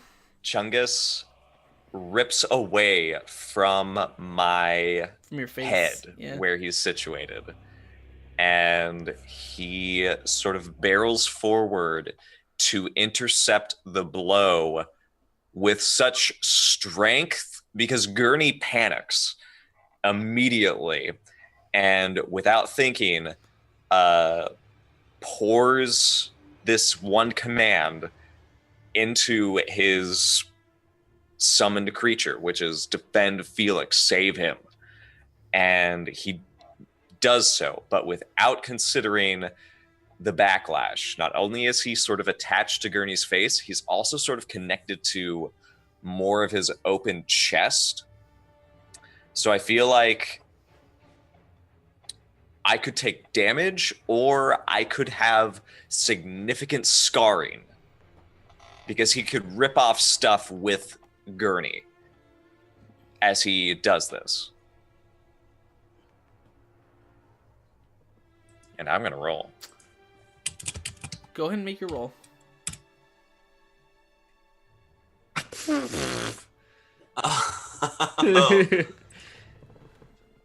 Wow. 55. Okay. Nice. Okay. God bless that little sludge baby. 55. God bless Chungus. Thanks, Twitter. All right. So here's how this is going to happen.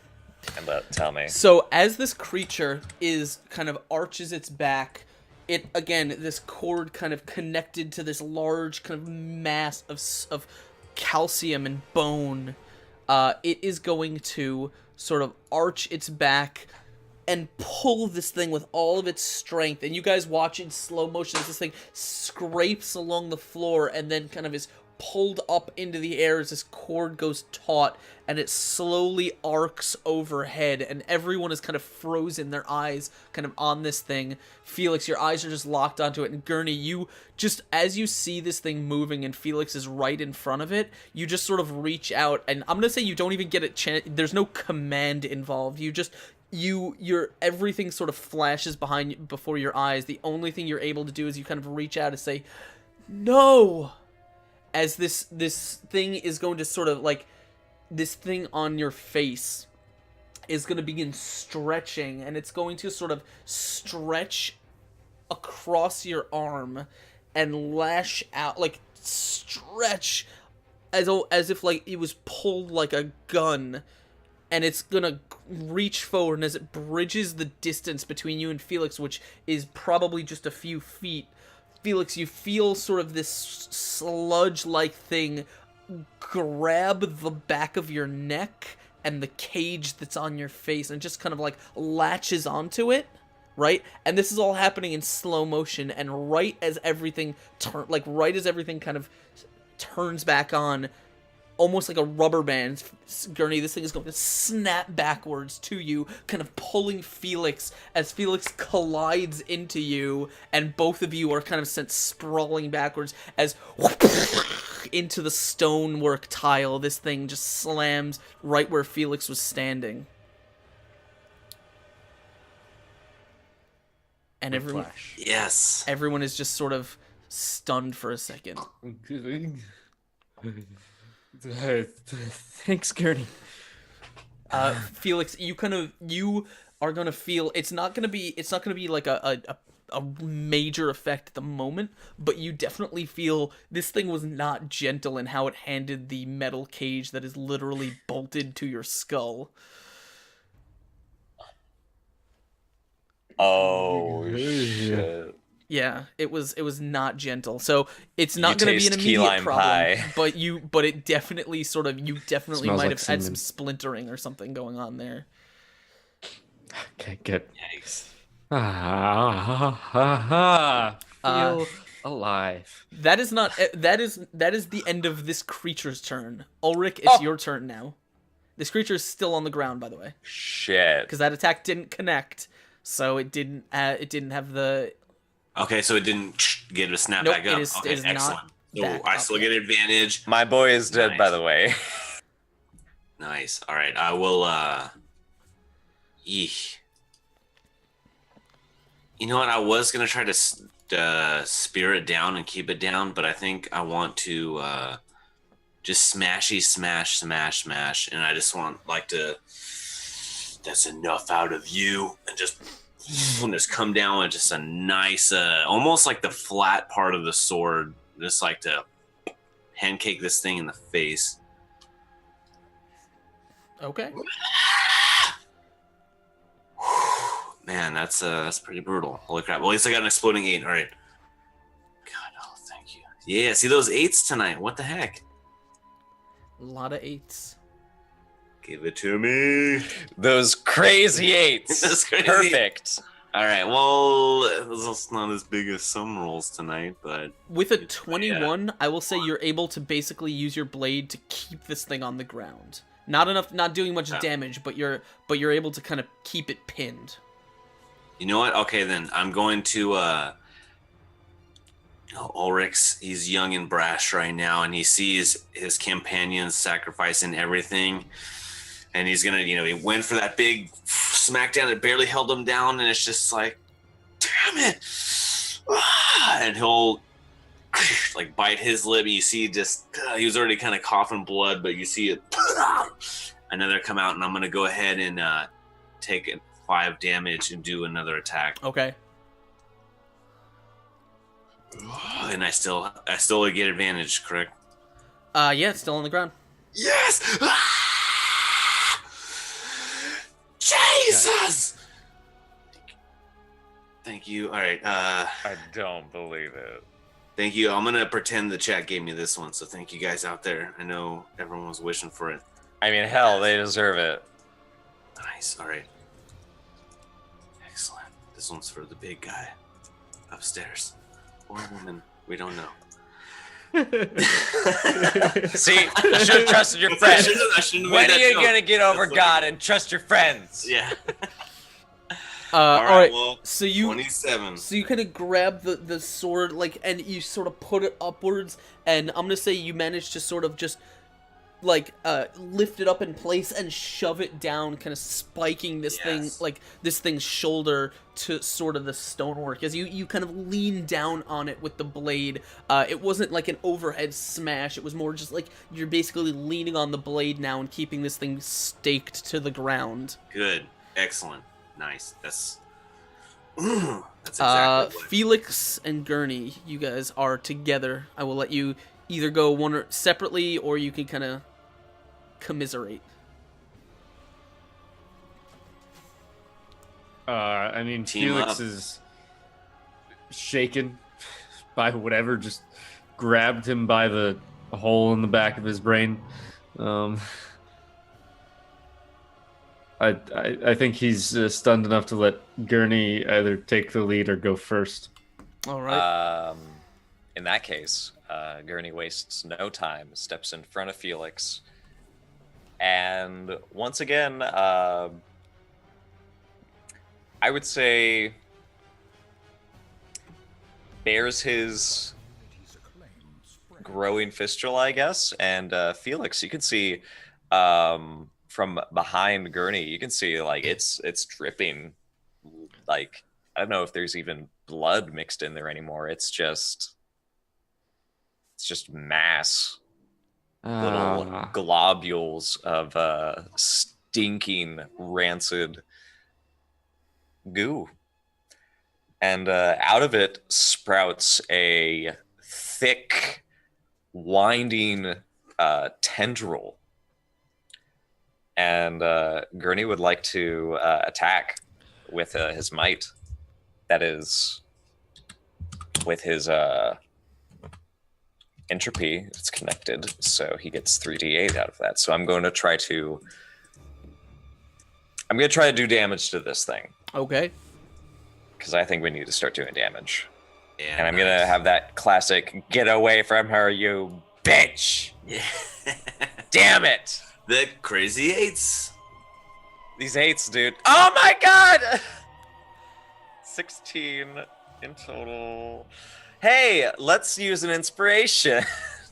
Yeah. Do it.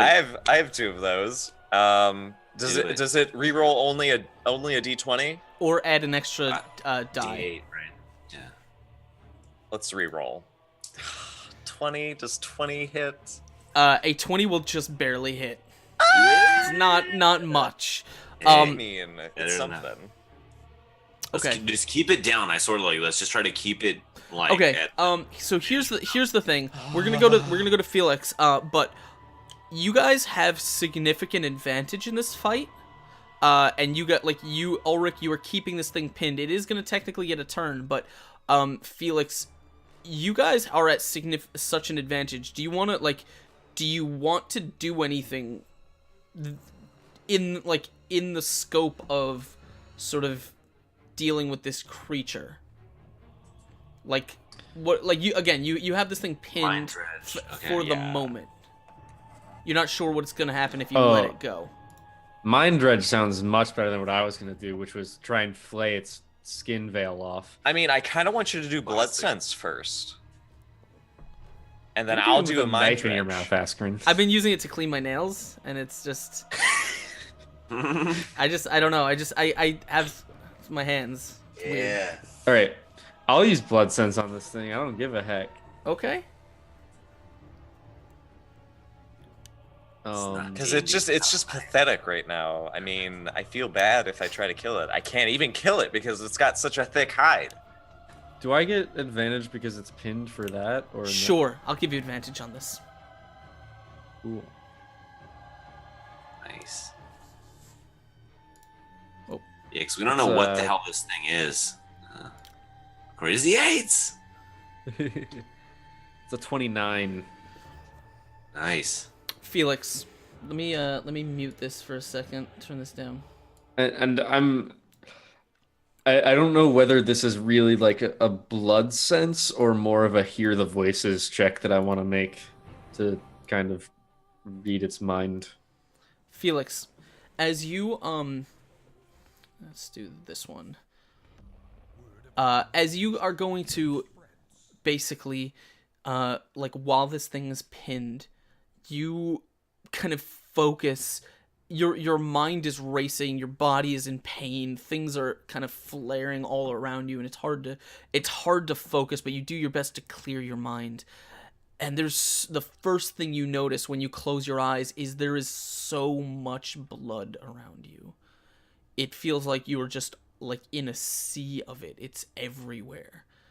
But you just kind of bite your lip and focus as best you can as you kind of single out this one sort of burning spike of color in the sea of light. And you're able to, because you share this sort of connection of blood, you wanted to hear the voices, which means you're going to sort of be there. Like, there is a song almost is the best way you could refer to it. That seems to sort of echo from this thing. It seems to be awash in sounds, in voices that you have heard. But there's something else there. There's something soft, something under all of that noise and all of that heat and all of that blood and rage. There is a sound of soft sobbing, of someone in pain and crying. And it catches you off balance for a second because something about it doesn't sit right. And as you're kind of you sort of step forward and you're pushing the noises out of your head, that crying becomes just a bit louder and just a bit clearer, and you almost hear through the sobs the simple voice just saying, "Help me." And in a second, in an instant, your mind is almost snapped back in time as you feel yourself racing back through the present, through through Palemore, through everything that you've been through, back to sitting in your room, your sort of white chamber, the one that you had been in not too long ago. And you remember that same voice sobbing through the wall next to you.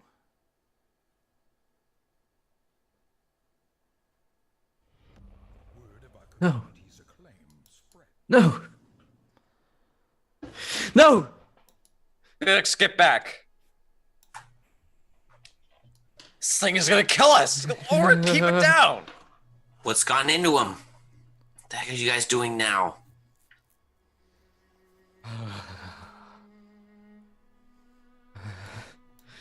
I'd slap him, but There's something else in there. No,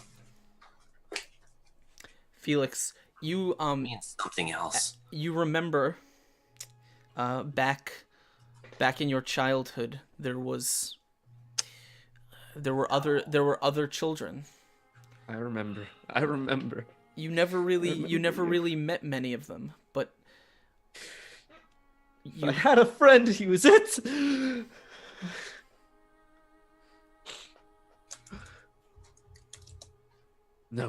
No.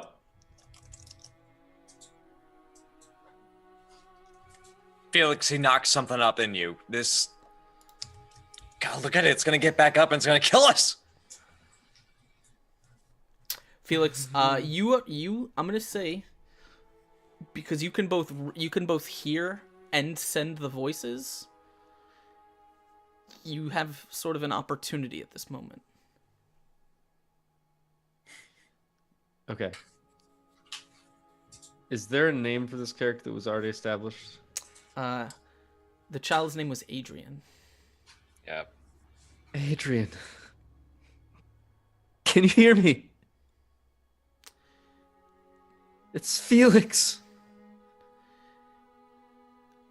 You hear sort of that soft sobbing. The creature, you guys notice the creature on the ground is still thrashing, pushing against Ulrich's blade, one of its hands kind of gripping the blade. Ulrich, you feel this kind of, these long, thin fingers as you see kind of the arm is thin and red, bones and sort of growths on it, and it is pushing prodigiously against your own strength. Felix, I don't know how much longer I can hold this, you guys. As this thing is thrashing around, you attempt to reach out, and you hear the voice. It's crying. It's buried, and it's far away. But the only thing that you can make out, it doesn't. You're not sure if it's acknowledging you or just speaking. But you hear, "No, not again. I failed. I wasn't." No, Father can't hurt you anymore.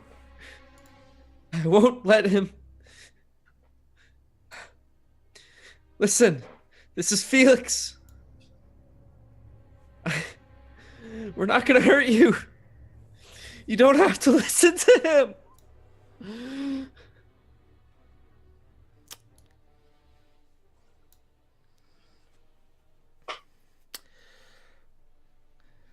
Ulrich, get off! What? Felix, go ahead and roll Are you me. crazy? Yes, but I'm sure of this. Felix, go ahead and roll me a persuasion check. Oh man, I wish I had a nat 20 or inspiration for this one. 'Cause that is not a great roll for me. Guess who has 5 persuasion? 9!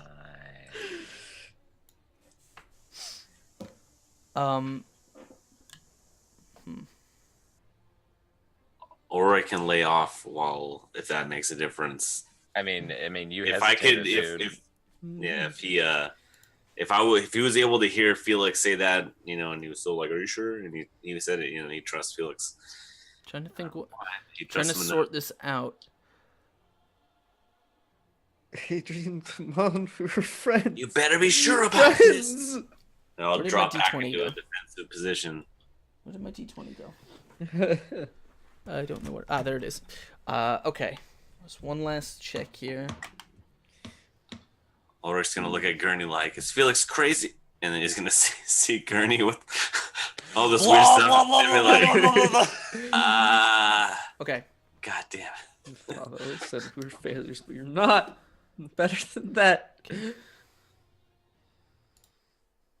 better Oh than my that. god. All right. Felix. In your mind, everything has sort of fallen away. As you kind of stabilized this connection here the best you could, everything has fallen away. Your friends' voices fall away. The scenery around you falls away, and everything is dark. Just kind of on an empty floor. And for a second, you don't see the bodies, you don't see the blood, you don't see the beasts or your friends anymore. You see there's you, and then there's a very small child, sat sort of knees to his chest, sobbing. He doesn't really see you approach, but you're walking slowly up to him. As your hand is extended, as you're saying, "It's me, it's Felix." And as this is happening, you're basically going to see the child sort of slowly turn and look up at you. And as he does, he just kind of, like, you see his face stained with tears, and kind of blood running down from his scalp. You see blood from the arms where needles and various things were inserted. The clothes are ragged and abused. And he just is going to look up this brown-haired boy with wide brown eyes. You don't remember the face, but you remember the voice as he looks up at you, and he says, I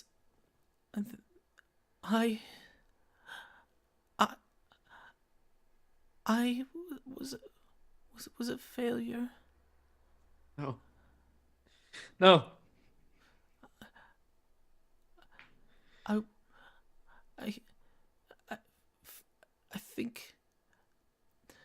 I think I'm dead. It doesn't matter if you're dead.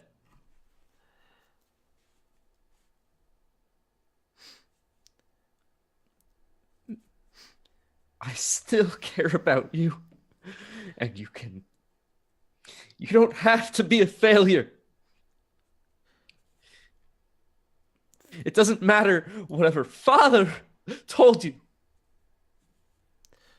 He does not determine what you're worth, what I'm worth, what anyone else is worth. Maybe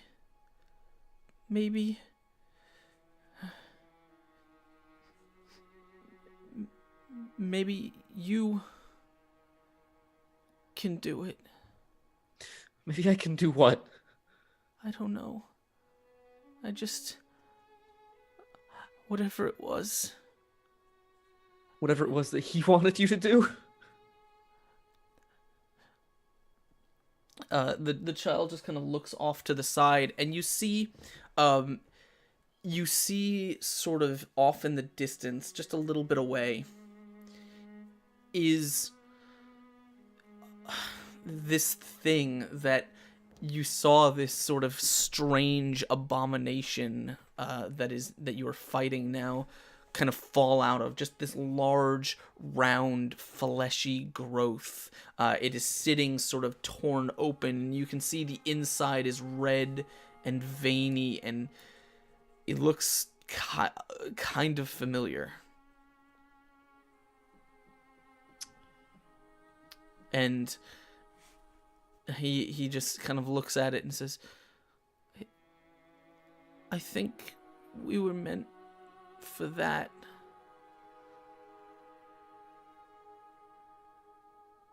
I think that's what we are. We're meant for nothing. We are not meant for any purpose of any man or woman alive. We are our own people. And that thing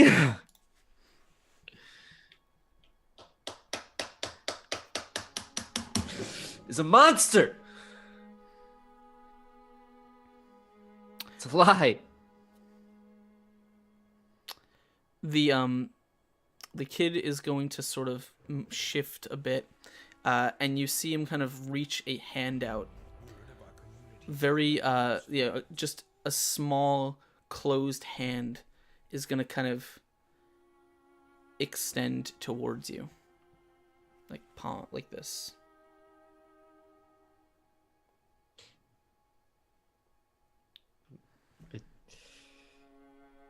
Take it. Is there anything in his hand? As you kind of touch the hand and it kind of opens, you see that the hand is actually clutching what appears to be a leather strap with a very old looking key on it. And the child just says, Maybe you're not a failure. And as you look down at the key in this kind of rusty key in your hand, and you look back up, you see the child isn't there anymore. In fact, you're looking back up, and all of a sudden you are back looking at Ulrich kind of fighting with his blade as this thing is now clawing its way up the sword, kind of hissing and thrashing and attempting to get leverage to kind of swing its flail once again.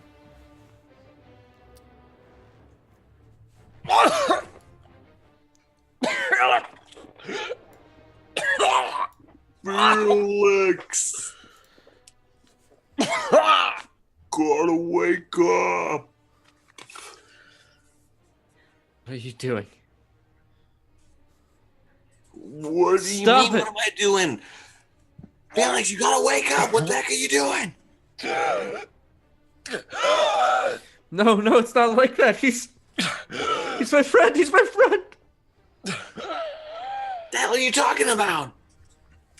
How can this disgusting thing be your friend? He just is. I don't know. It's some experiment of my father's again, but I don't know. He gave me. I don't. All right, I see Felix kind of breaking down a little bit, so Yeah. maybe I'll ease the tension a little bit. I'll This start bear in laying mind, off. this thing is still thrashing around. If you Dude. let up, it is going Okay, to yeah. attack you. Fatigue. I cast the alright. Bane fatigue. Okay. I'm gonna say okay.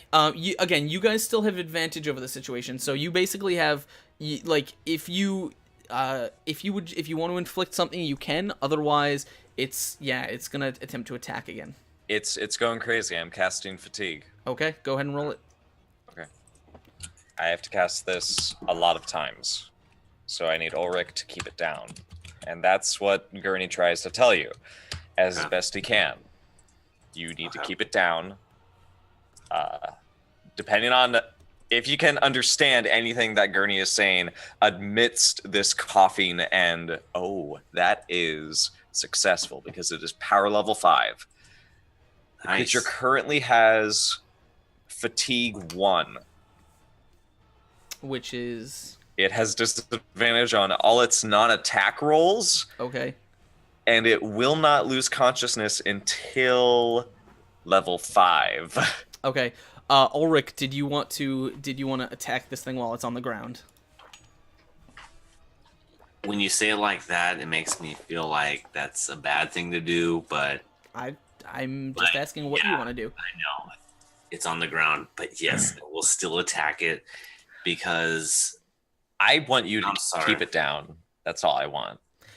Really? Okay. If you this is you though. This is Ulrich. Gurney is seeing how distraught Felix is, and in theory, you guys could also run. In theory, but what are you talking about? I'm in my prime. I never run.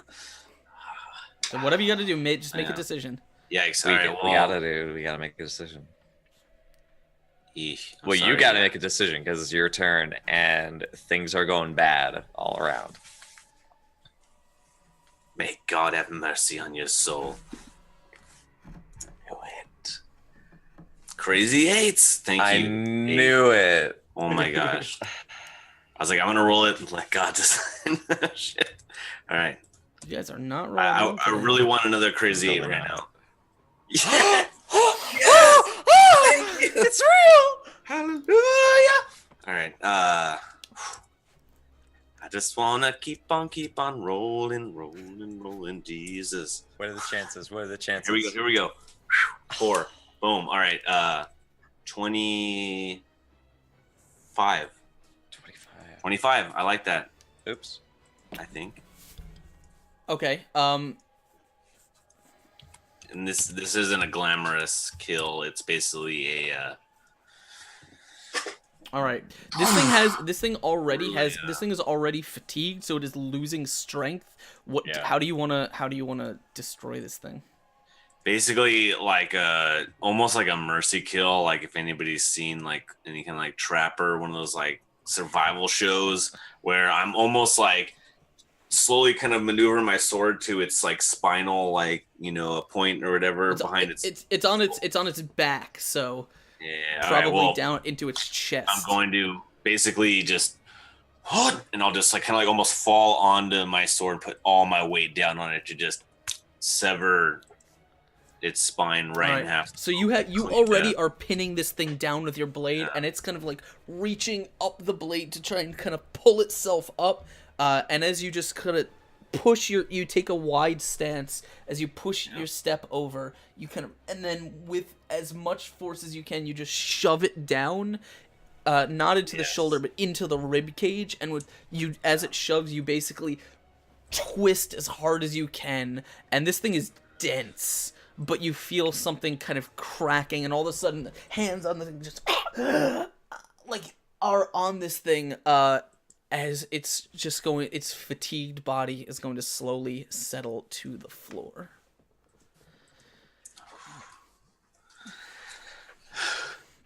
Rest in peace, you. What did you do? We're going old again. You disgusting bastard. What did you do? Felix is gonna rush over and just push you across, and like just sort of lean over the body of this friend, and he's going to. He only knows what he looks like from the vision that he had just moments ago, and he's gonna try and. I don't know if like the flesh thing over his face is like attached. No, that was skin that tore off when it came out of the birthing, whatever. I'm just gonna kind push of it aside, push that out of the way. Yeah, the And face doesn't look. The face and body doesn't look anything like a child that you knew. It's kind of twisted and sunken and skeletal and like it's hideous. It's not pretty to look at. It's Whatever. not your friend anymore. If your friend was stuck in like trapped, a piece of him was trapped in its deep in its mind. There's nothing left on the outside. As you can kind of see in some, like, you can see this sort of strange umbilical cord like thing coming out of its stomach, as you can only imagine that this thing was somehow rebirthed in one of these strange, horrible eldritch wombs. Eesh. That was the name for it. So you pushed Ulrich on off and on the ground. Mhm. Your friend's gone. Whatever you think you saw in there, mate. It was It's real. gone. There's nothing more you could have done. This isn't him. This isn't his body. Anyways, not anymore. But it was him. It was him. I spoke to him. He's in a better place now. He gave me this. He holds up. Does he have the key? Do I have the key? You do, actually. He gave me this. I don't know how I got it. Yeah, Ulrich would be a little surprised by that. Like, oh, Queen. okay. The queen. As you guys are talking, you see everything seems to fall silent in the chamber around you as you're talking. And then all of a sudden, from somewhere, not in here, not really even outside, it just seems to be kind of from everywhere. This sound seems to just distant, but still from all around. You just hear the crying of a distant infant. It's just a very, very soft, or a kind of a mewling cry of loneliness or loss or agony. And then, as it continues for a moment, you hear something else. You hear, "No, don't cry. Be still. All is well. Now, listen to the sweet song of your blood and drink deep."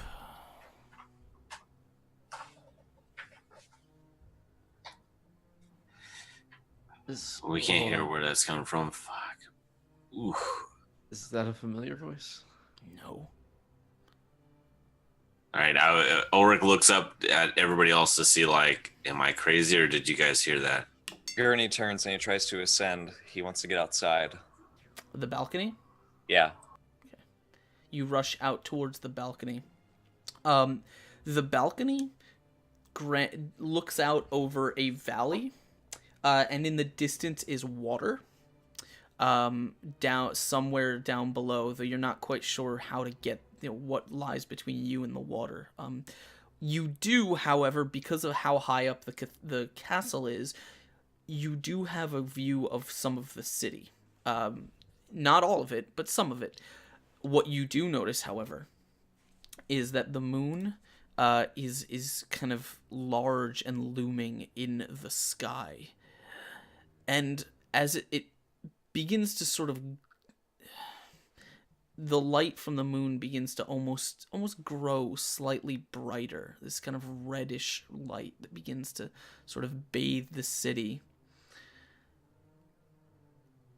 And then something disturbs your kind of glancing around, a loud, rumbling, cracking sound. It sounds like stone being fractured distantly. and you instinctively turn your head, and if you recall, just to the right of the cathedral, in a little bit ways away, the castle is the cathedral ward. I'm sorry, that's on the left, of the cathedral ward, and you see the grand cathedral, and then below it on the hill you see sort of the part of the building that you know now made up the Lunaris temple, the sort of old golden or gilded temple. And you watch as smoke plumes up from that region, as it seems you almost watch an entire section of the hill, the stone cliff that temple is built on, cracks, and part of the temple just crumbles. And from the crack in the side of the hill, just this kind of black billowing smoke, as the rumbling seems to rip through Palemore, even kind of the aftershocks vaguely touching the castle up where you are, as you can feel sort of the bass rumbling. Everyone else who's in the castle, you just feel this kind of, as you see Gurney is kind of like leaning out over the edge of the balcony, looking horrified at something. I'll run after him too, just because, the danger of ceilings collapsing overhead. Come on, Felix! Felix stands, takes a moment to just kind of stare at the body and just kind of look with disgust at the dismembered thing that may have once been his friend. Just shake his head and run up to catch up with the others. Felix, key. Give me the key. Key. I can see it. I can look. I can see where it goes. Are you sure you want to... You all right? No! Just give me the key. Come on, Felix. And by the way, yeah, Gurney's face, Where's the door? He's drooling and, he's stained with goop. I'm holding the key and I'm hesitant. I'm going to take a moment to look at it closer myself first. There's a leather strap. I'm going to see if there's, a name on that or something. Yeah. The key is old. And kind of rusted, and as you kind of flake some of the scale away from it, you see that it was that there is some engraving along the top of it, and the engraving seems to be it seems the writing has a fairly common religious phrase on it. I believe it says something to the effect of. Through the blood we see the light. Sounds good. Yeah. So there's a very common religious phrase, and there's you see kind of the back of it is a little bit familiar. Not exactly. You don't think you've seen this key before, but you've seen the emblem that's on it. It is definitely an old church emblem. It's a key to a church. An old one. Yeah, church. Just let me look at it. You don't know if that's a good idea right now, Gurney. You don't. So what's a good idea? Well, maybe we should find a way out of here before we start looking at keys. What's the point? I think just look out there. Look what it's doing. It's my home. Look at it, really. I'll look out there now, actually. I'll look out. And so I see it's basically buildings are collapsing out there. No, what you see at this point is just kind of thick, billowing smoke coming from the cathedral ward. Yeah. What's happening out there? All I see is smoke and fog. It doesn't look like smoke from fire. It looks like dust that has been kicked up high into the air. Gurney. I don't know. Some sort of commotion. Let's find the kid. Let's kill it. So you heard it too. Yeah. I don't know who. Gurney, look at me. What? Look at me. It's okay. We're going to stop this. Nice. While Felix is trying to calm down Gurney, I want to start looking at a way down or some kind of exit around this balcony. You could probably climb from the balcony onto a roof below, and then scale your way down if you wanted. Otherwise, you could probably go back the way you came through the castle. I mean, you would probably be a bit safer, like not physically safer, but safer from any kind of creatures or ghosts. Yeah, I say we keep moving forward, and if that scaling down. Yeah. Well, I'm gonna look over there. I'm gonna start preparing that while Felix tries to calm Gurney down, because I, for one, think Gurney needs to calm the hell down. That's a tough bid. Gurney's a mess, dude. Yeah, we need to find his somewhere. ribs are sticking out. We need to find a place to shelter and rest. We all need healing. Felix wants to bring you in for a hug, but really can't. No, don't. That's a mess. You're as messy as it is, he would still do it if it were physically possible to get around your ribs. You'd hug him from behind. I'll just kind of gently caress his back. It's okay. It's okay. There. I can't rebuild it. If it keeps crumbling, I'm just one person.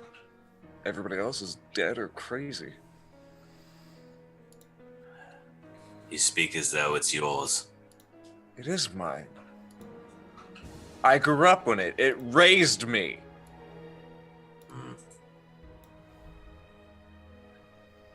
So is the forest, but the trees grow on their own. All you can do is plant seeds.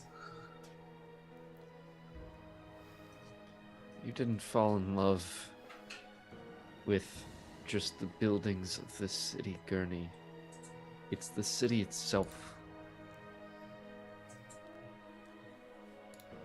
No matter how many collapse, it is still Palemore. Just the same. You're right. We need to stop it before anything else crumbles. You're right. There's nothing you can do what hasn't been done. You're not a builder. But we can still save the rest if it is what you care about. It is. But I care about the both of you more. We all want to save this city in our own way. I have nothing against the architecture.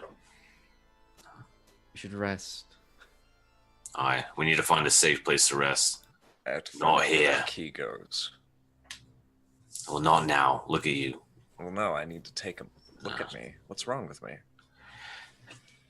Don't look down, I guess. You're great. The bow, fantabulous. I can't really see. This thing's in the way, and he sort of like touches the mask that's like fused to his head. Yeah. I can't, bend down too far. Neither can I. Let's not worry about that now. I found a way we can scale down over here. Let's talk when we're a little more safe. I'm gonna say that you can kind of lead them.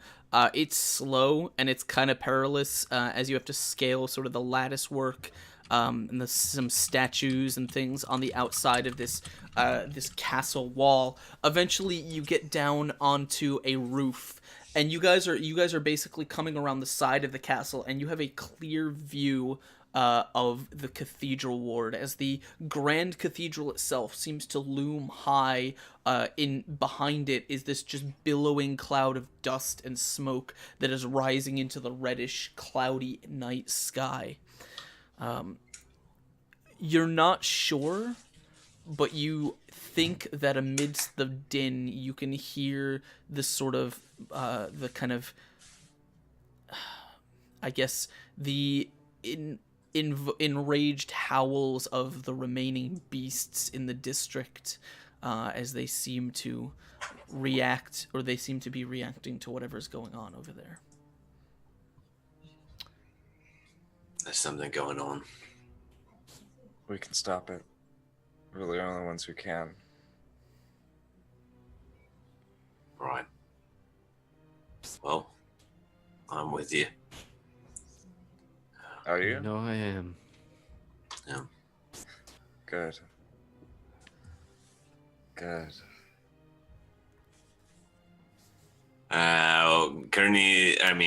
Ulrich's like, I think yeah, I'm more with God, he says to himself. I think as you but You cross your We're in fingers this behind your together. back. so you guys are making your way over to the cathedral ward at this point, correct?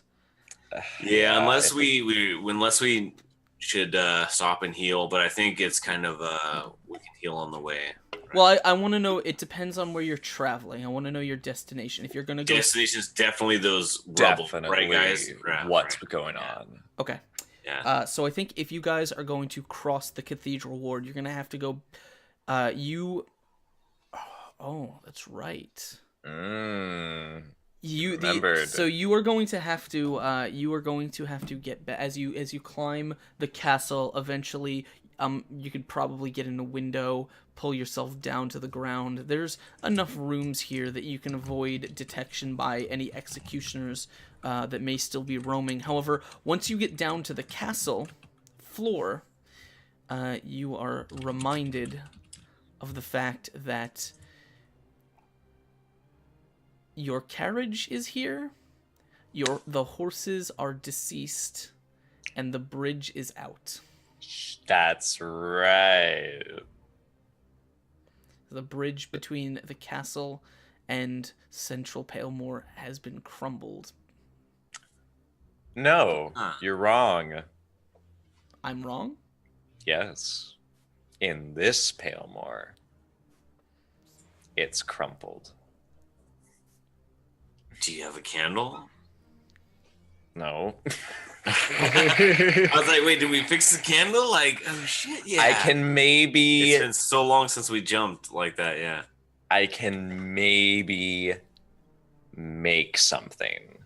I can try to cross us over to Gurney's Palemore.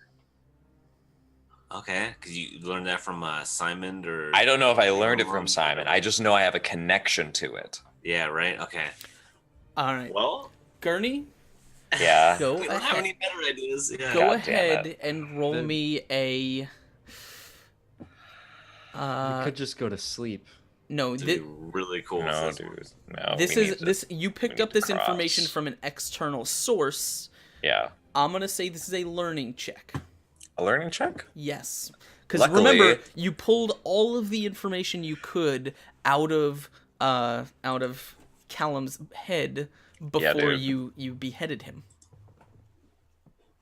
I had to do what needed to be done. I'm not judging you. I'm saying you pulled a lot of information and we never covered exactly what you got.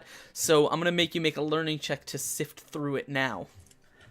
I'm going to spend my last remaining inspirations, if possible. Because I don't have anything in learning, only Have you guys, logic. by the way, have you guys been checking the Zoom chat? The Zoom chat. Every now and then. I know Felix got something, and I know there was some checking. cool music. All right, so what are you guys doing? So what's going on?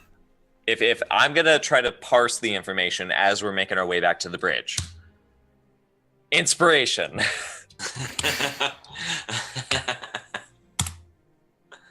14. Nice. I have one more inspiration if we want to try to go higher. Or you can add a D8 with inspiration add a too. D8. You Add know a what? D8 I'm gonna to do that. 14. I'm gonna add a D8. All right, that's Crazy Crazy 8! Crazy Eights! It's the Crazy Eights! That's our new Ah! team. That's our new hashtag Team Blood Hole. Hashtag 29. Crazy 8. Crazy Eights. 29. Hashtag Crazy Eights. I prefer All right. Team Blood. So let's go over this. Gurney, as you are kind of sitting there, you're all sitting in silence in front of this bridge, and you're just racking your brain and trying to sift through all the thoughts that are not yours. And it's hard because basically these thoughts are in your head, these memories are in there, and you're essentially trying to sift through your memories for ones that are not your own voice, which is very difficult. But eventually you're able to piece together little bits of information here and there. And you will recall some facts that you knew and some new things. The facts that you knew were that Callum was trapped in the waking dream because it was his mind that sustained it. That somehow he was linked to whatever was maintaining the dream. This brain that you had somehow destroyed. But he had somehow bound his consciousness to it. It was his... from what he understands and from what is in your head, you gather that the Palemore of the waking dream was constructed from his own memories, his own dreams. However, the actual construction of the dream, the thing that allowed it to exist, the power that sustained it, was the Great One that he had basically bound himself to. Now that would be very useless information, except for the fact that you carry a piece of a deceased Great One inside you.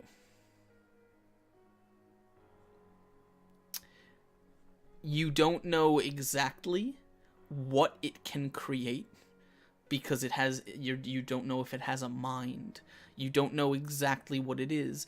However, you can attempt with some difficulty.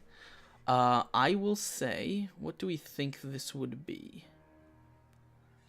The seed, that's that little like seed brain thingy, right? That little artichoke heart or whatever that. What do you call it? The avocado. That little.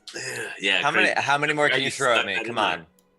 Artichoke, avocado. Yeah. What else you got?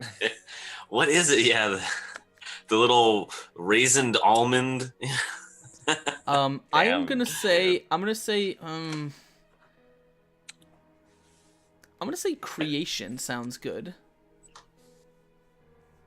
Unless you can justify somehow some other way. Creation sounds really cool.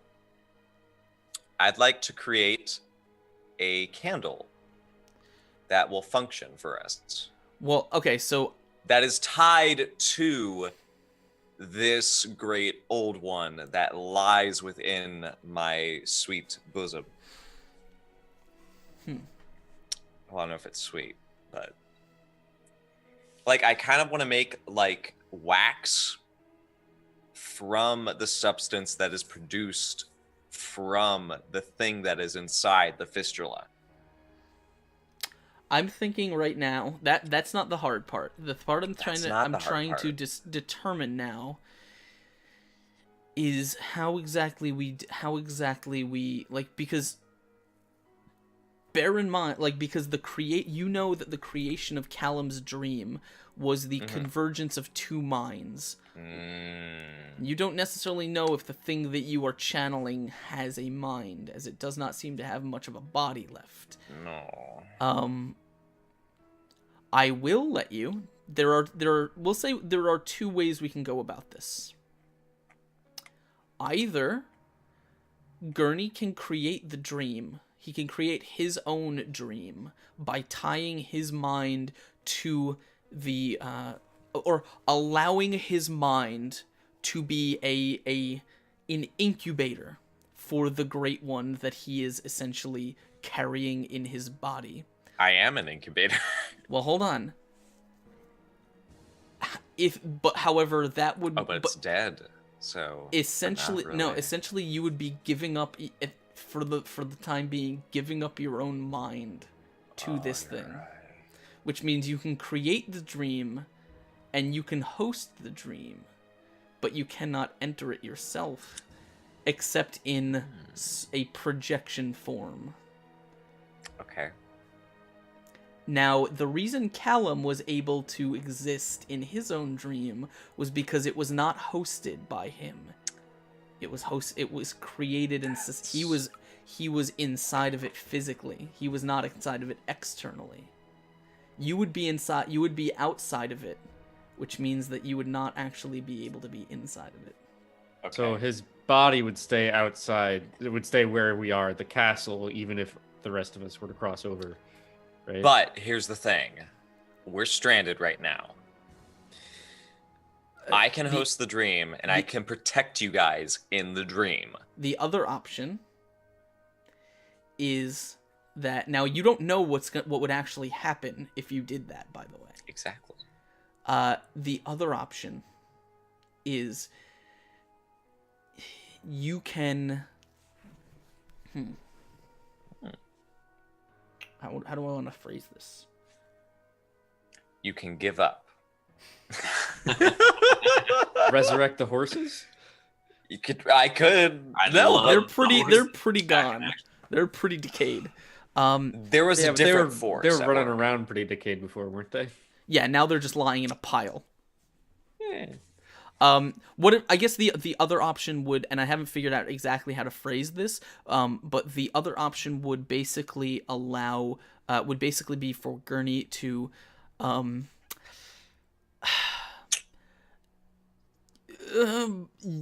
attempt to birth an old one. Whoa. I don't have a womb. I don't know about you guys. Well, that's like presents so many problems on so many levels. For Ulrich. It's like, are we becoming the thing we set out to destroy when we talk about birthing old ones? I mean, you No, don't have we to are birth not the the old same. one. We are not. I've already exercised one child today. Don't make me exercise another. Can't believe you. So, God. so Gurney, you can either you can either give up your mind to host a dream, your own version of a waking dream, or you can give over your body and essentially become a host and deliver an infant great one. I bring this Into the world. information. I don't keep this information secret. I bring it straight towards my friends. We should not birth a great old one. We No. just killed one of those. No. But here's the thing. If I host the dream, I can't go with you. I can only keep you safe within the dream. Once you leave it, I'm stuck here. Whatever is happening with the child, with the moon, with Palemore, it becomes your problem. Because I can't leave here. Would it be possible for you to force someone else to host the dream? I'm taking volunteers. What if I'm sure we could find some miserable soul. If you want us to go back in the castle, find someone crazy enough and yet at the same time sane enough to fall for this. You don't think it works like that, Gurney? It's not going to work like this. It's a physical, mental covenant that you have to make. It is literally... I make a pinky promise. The biggest pinky promise you ever can make. With something that has 9,000 pinkies. Whoa, let's not bring pinky promises into this, alright? It's not that serious. I can either in that case go crazy, birth the great one. or experience the joy of motherhood, Ulrich. Don't you want to be an uncle? If Alright. if what I'm hearing is clear, if we have to choose between losing you or possibly fighting some sort of great being You're not going to that fight you it. birth, Well, who knows what happens if once it comes out of you. I mean, Well, no, I I love. just, Great I old just one like gets- kind of gesture back to the castle, like crazy shit comes out of you, bro. You know what happens when you birth a great old one? Did you see the queen? I don't think any of us knows what will happen when you do that. No, actually, I didn't see the queen at all. I've It only wasn't seen her in fun. dreams, Felix. This sounds That's crazy. why I held back the wall, so that the two of you could finish her off. And I'm assuming you finished her off. Pushed her off the We did balcony. the best we could. That's good enough. But the fact of the matter is that something is happening in Palemore, and that key goes somewhere in the Cathedral District. To my mind, we don't have a choice in this. We've only got one option, and No, that is we to do have a birth the great one. choice. No, We have a no. choice. I'm not taking the chance on don't- losing you, bruv. You said it yourself. If you host that dream, you're not gonna be there. That means one down on the team. There's only 3 of us left. We Can't don't know afford that. any more losses. This We is don't- not I mean- going to be easy. You're gonna make an egg right now. This and if is it goes not an bad, egg. we're gonna crack it. All right. Please we're gonna don't crack me scramble it. open. We're gonna make an omelet and we're gonna eat it and be better. Okay. So, Maybe it'll be a little chickadee and it'll be good. Gurney, I don't know Gurney, where that. this is unfortunately this is your choice. You could do none of them. You guys could you can do none of those things, and you can go in a different direction. This is just It's true. what you asked for, so I gave you the It's true. options. Felix, Ulrich says I should birth. I think I should host the dream. Because then you guys can die. That is what Gurney is thinking about. That is all Gurney is concerned about. That you can die and you can be safe. You mean we can not die? Well, yeah, but, it was really weird the first time. I don't really know what's right, but I don't think giving birth to a great old one is a good idea. If we can go into the dream, we can. I don't know. We can try This and could go buy across, and if we don't have you with us, we can always try and come back. You're a navigator, though. How are we supposed to even find the Cathedral District? I can We be get into this with dream. you. It's my dream. I can guide you there. I can get us as close as possible. What do you mean? How can you guide us there when you're hosting It's- this stream? You can talk to us? Is that what you mean? I'm not That's not gonna wheelchair help us bound enough. like that decrepit Callum. And I'm not crazy like Lord Simon. Well, then stop talking crazy, mate. Alright. It's like you're saying you can just host a stream, help us out, but if you're not there, how can you help us? I'm So you doing might be able to tell us no. which way the Ulrich. loo is, but you're not going to be able to whip out my and let me pay. All right. Ulrich, All I'm right, doing there's a exactly. difference. I'm doing exactly what happened just a few moments ago. I'm holding back the tide. The two of you are the ones who have to deliver the killing blow. No, I say we let that tide free, mate. If that is, we'll kill it. Let it free. But I say we do it together. That's, you know what? We're a team. All right. That's my vote. I'll leave it to you. Oh shit. I never. Let's Think have, about all it, right, I let's never have, would've let's have said- some kind of decision here. Doesn't have to be final, just have to be something for the moment. If Felix says I should host the dream, I'll host the dream. We could role play this forever, but we We really could. let's just let's have something. If Felix wants me to host the dream so that my body won't go through whatever trauma might occur, I can host the dream. I might go crazy and I might be stuck here, but it gets you guys where you need to go. But if I birth the old great one, we might get where we need to go regardless. Birthing the old great one would be pretty fucking cool too. Just need it. I need I mean, I need you to make that's a what choice. that's man. what this whole body horror has been I- leading up to. You know you want to see Ulrich it. looks Speedy. over. He's like, I wish I could have made this easier on you. I didn't want to disagree with my other mate. All right, Oh what are you- man, what are you now I doing? really want to see what's gonna happen. What are you Speedy, doing, man? tell me. I don't think what Ulrich says is the right path, but I leave it to you. Ah, God, why'd you have to say that? All right, come on. We've been role playing this for a while. Let's get there. I birth it. Okay. Right. Okay. God damn it. You brought this on yourself, Ulrich. I don't know why. I love you, but Okay. I birth it. As you guys are outside the castle Cairnborn. You are sitting in front of the broken bridge next to the cart.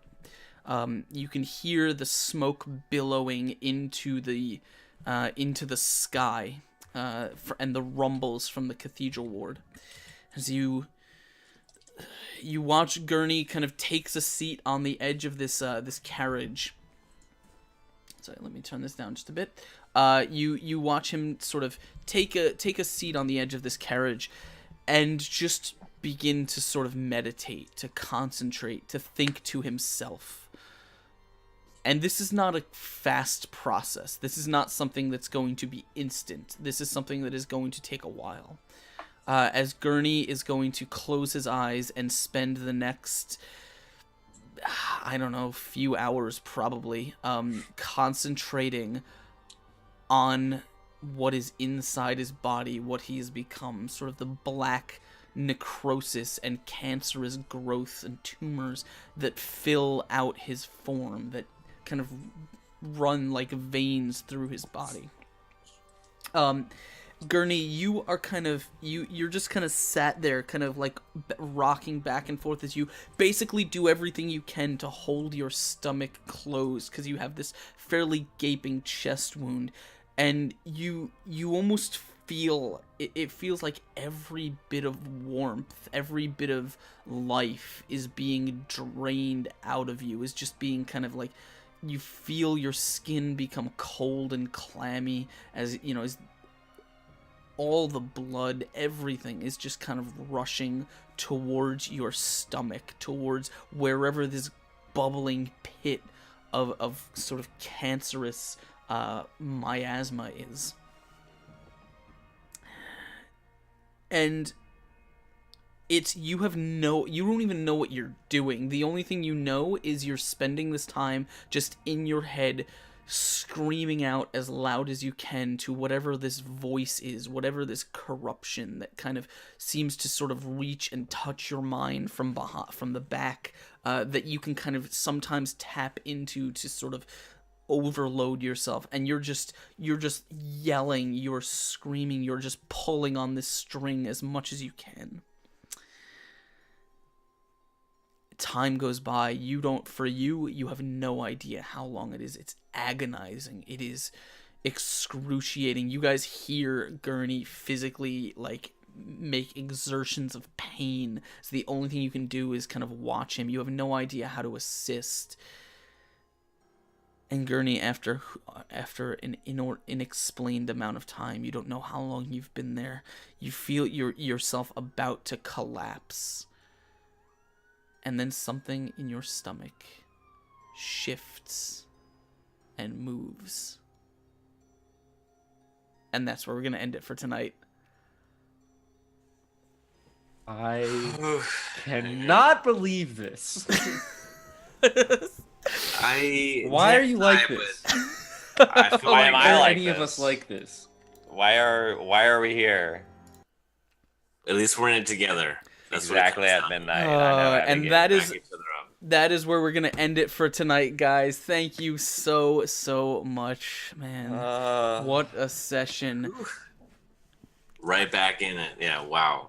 Guys, let us know in I'm chat what dying. you guys thought of that session. I am anxious to hear your thoughts. Chat was active today, man. They were in it. They were with it. I have good feelings. Guys, don't go away. We have a ton of stuff to talk about. I gotta talk to my cast about this fucking whirlwind roller coaster of a session, and then we're gonna get to some business after that.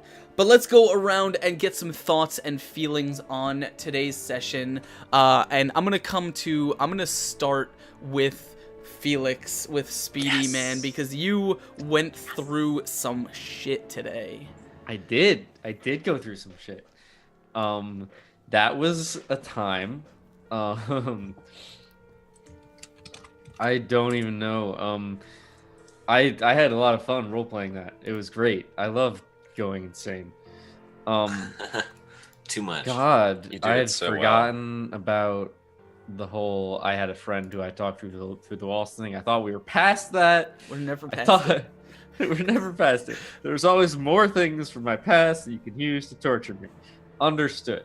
I understand that now.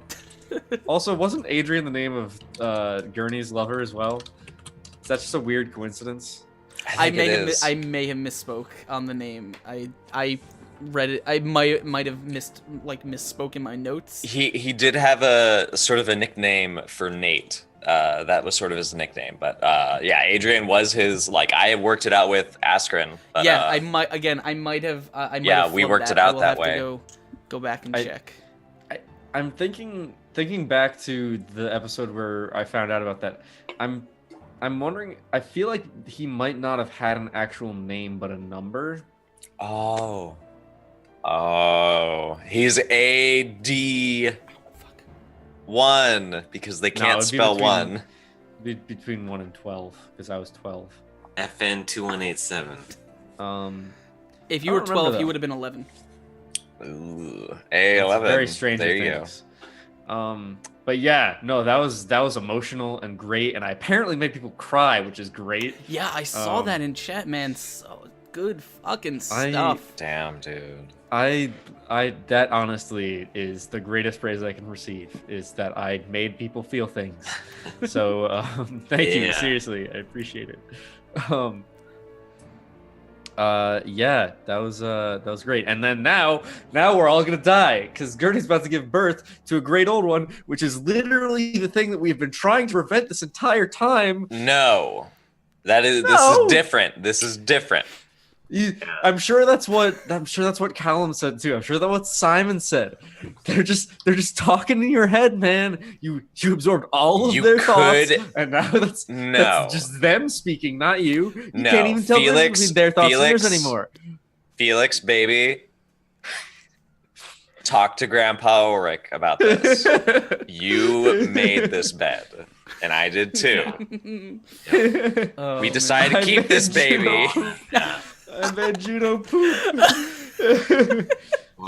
We made an agreement as 3 men. Oh man. Yeah. Speedy, tell people a little bit about yourself, what you get up to on the internet, and where people can find more of you. Man. My name is Speedy. I'm Not So Speedruns on Twitch and Twitter. You can see me, on that channel. I'm on there doing. I play Blades in the Dark on Thursdays, which is an awesome world. It's 6 and 20. It's run on 2 other channels as well, so it's 3 different crews, each running their own separate operations. If you're familiar with Blades in the Dark at all, you know it's centered in the city of Duskfall. We left Duskfall. We went off to the rest of the world and are exploring Uduasha and all the other cool places. It's been really, really interesting just developing more lore and stuff like that. And you can see me role-playing as another more evil but slightly less crazy person. I love it. Sky there. You can also catch me playing some other games on that channel. A lot of indie games. I've been playing some Arc RP lately, so if you want to see me doing more roleplay, you can see some of that there.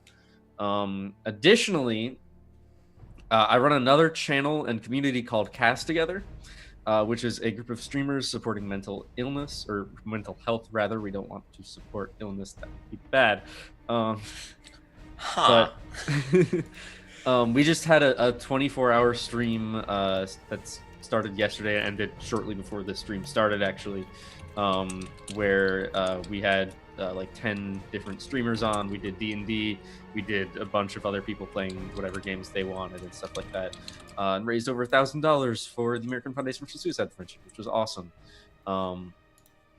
So I'm super proud to be a part of that. You should definitely follow that channel as well. You can see more of me role playing there. You'll see more charity streams and stuff like that going on there as well. And you know, it's a really awesome community to be a part of, just in general as well. And we're hoping to host some more events soon and possibly get some more regular streams going rather than just 24 hours. So yeah, definitely go follow Cast Together. That's me. Fantastic. Of course, another person who went through a lot of shit today is fucking 4, man. I've been impacted. That's all I can say. My name is 4. You need to get regular. Oh my god.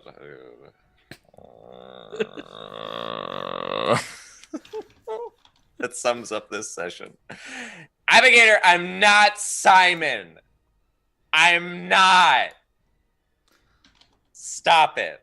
My name is 4. I was gonna say, speaking of Simon, oh man, there's such a cool detail about him that I don't know if it's ever gonna come up, and it makes me sad. I digested his noodle. Now. I gurgled his noodle. Give it to me.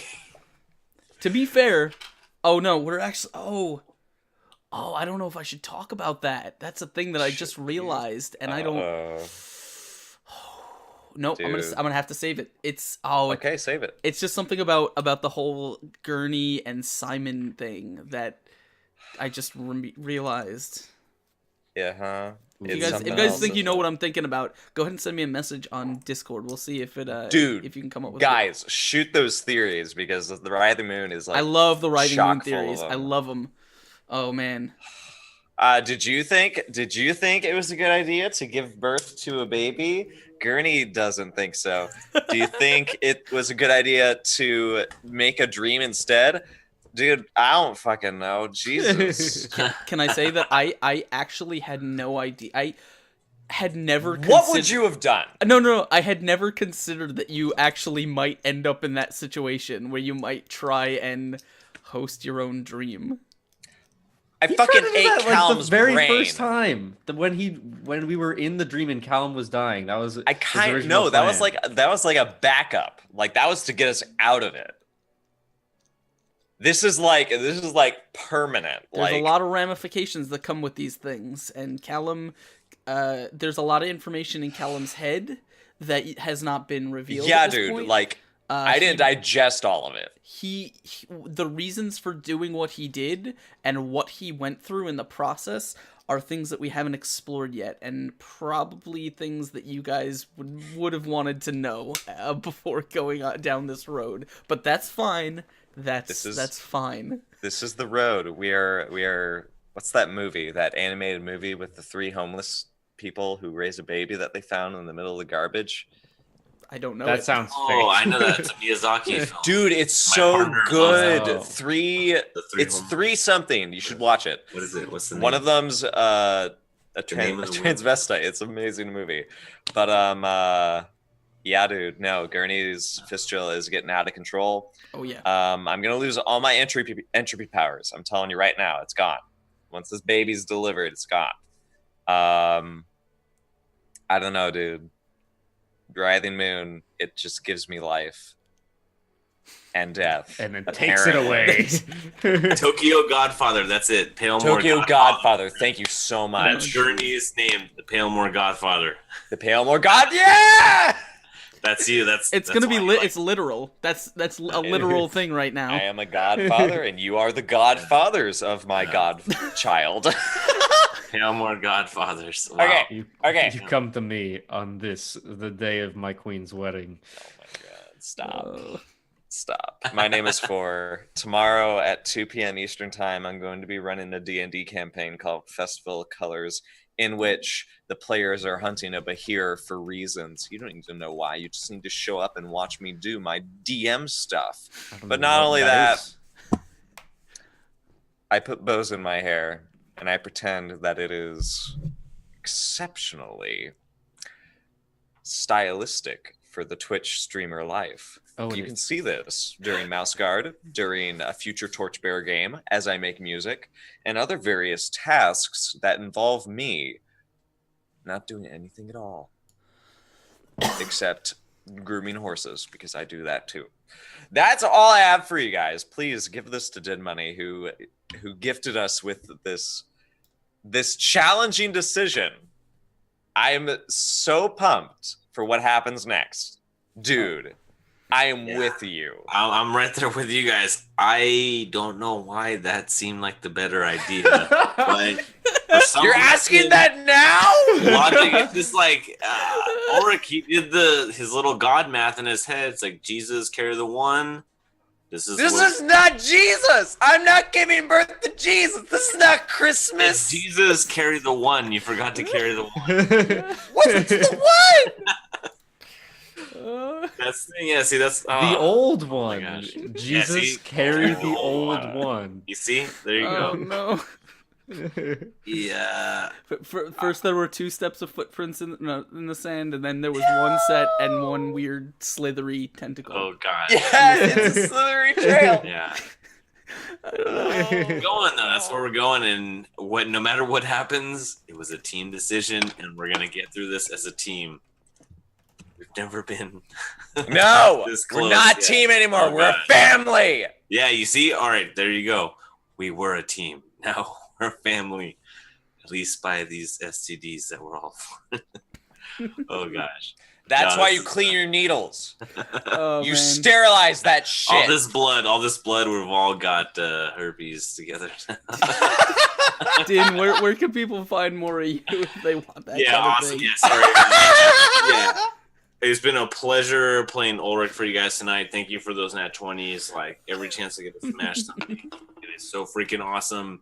We are definitely fighting for our lives right now. I'm Din Money. I'm a artist and game developer. I'm gonna post my game that I'm making in the chat right now.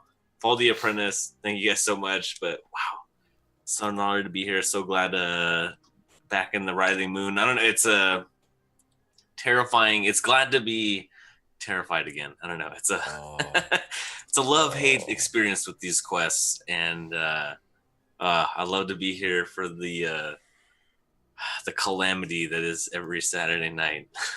Writhing Moon. I love it. Oh gosh.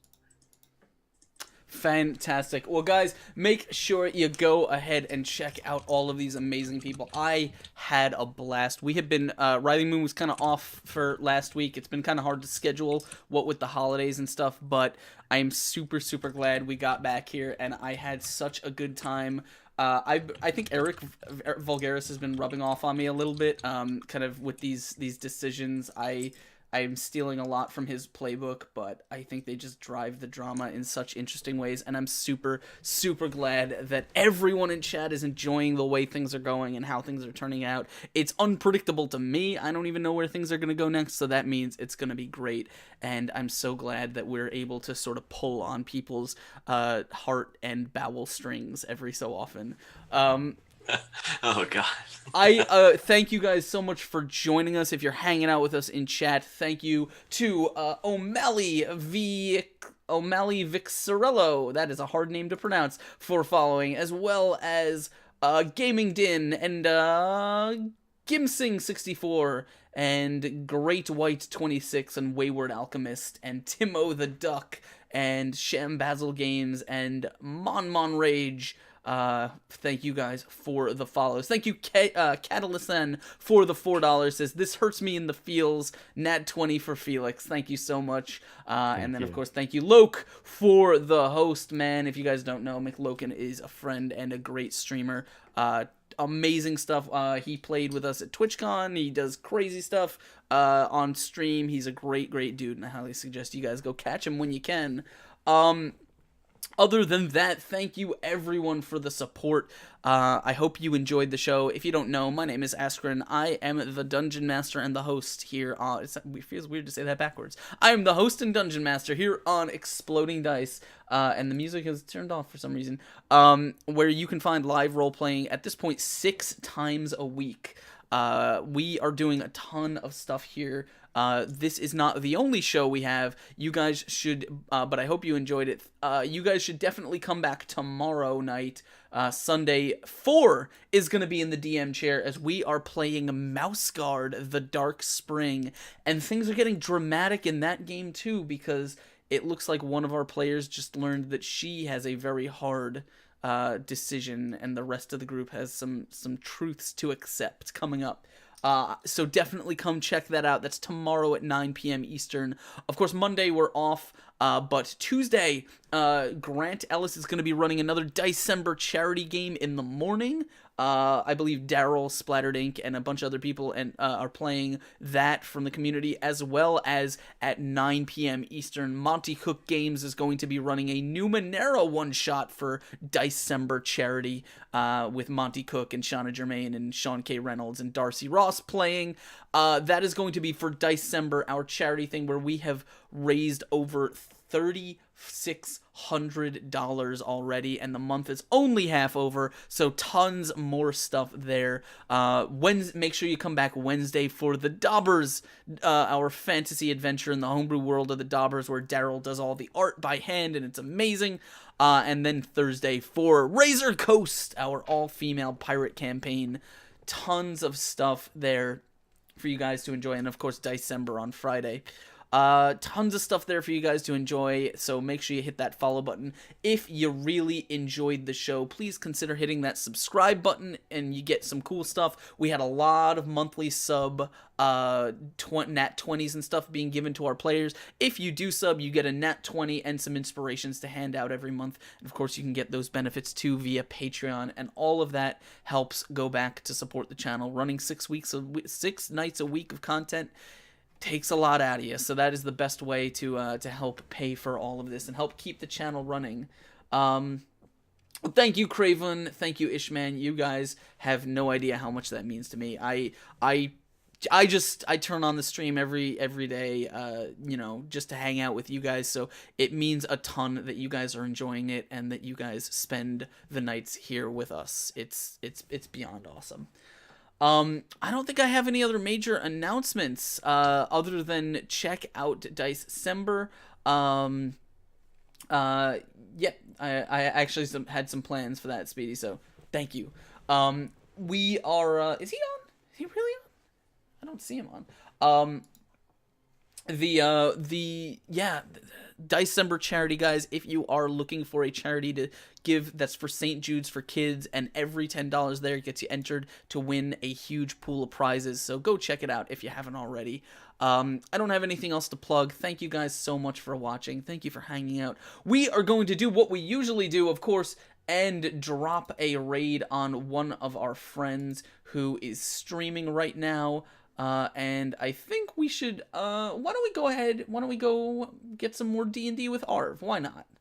They're cool guys, and I like them, and they're worth hanging out with. So let's go, guys. We're gonna drop a raid on my friend Arv, who is doing the D&Ds right now. ! Raid in the chat so you guys can get your raid commands. Remember, the gold D20s, those come with your sub, so if you want gold D20s, hit that sub button. We're gonna drop the raid on Arv. I am going to start it just right now.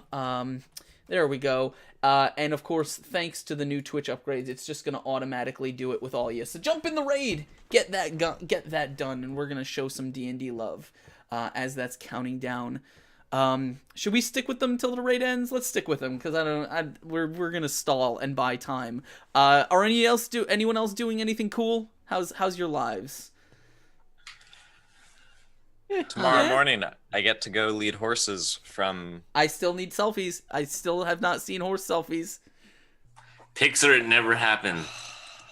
You just Guys, go to a park with hashtag horse selfie in the chat? every day. Hashtag horse selfie. Like guys, Mother. all right. We're going to go raid Arv. That's Next going off week. in just a We second. can tell by the smell. Guys, That's how we know you tend to horses. All right. We will see you next time. The raid is on Arv. Go show him some love in chat. Thank you guys for hanging out. As always, don't let Dice Thulu get his tentacles on you, or you might give birth to a great old one. We'll see you next time. Take care, guys. And there we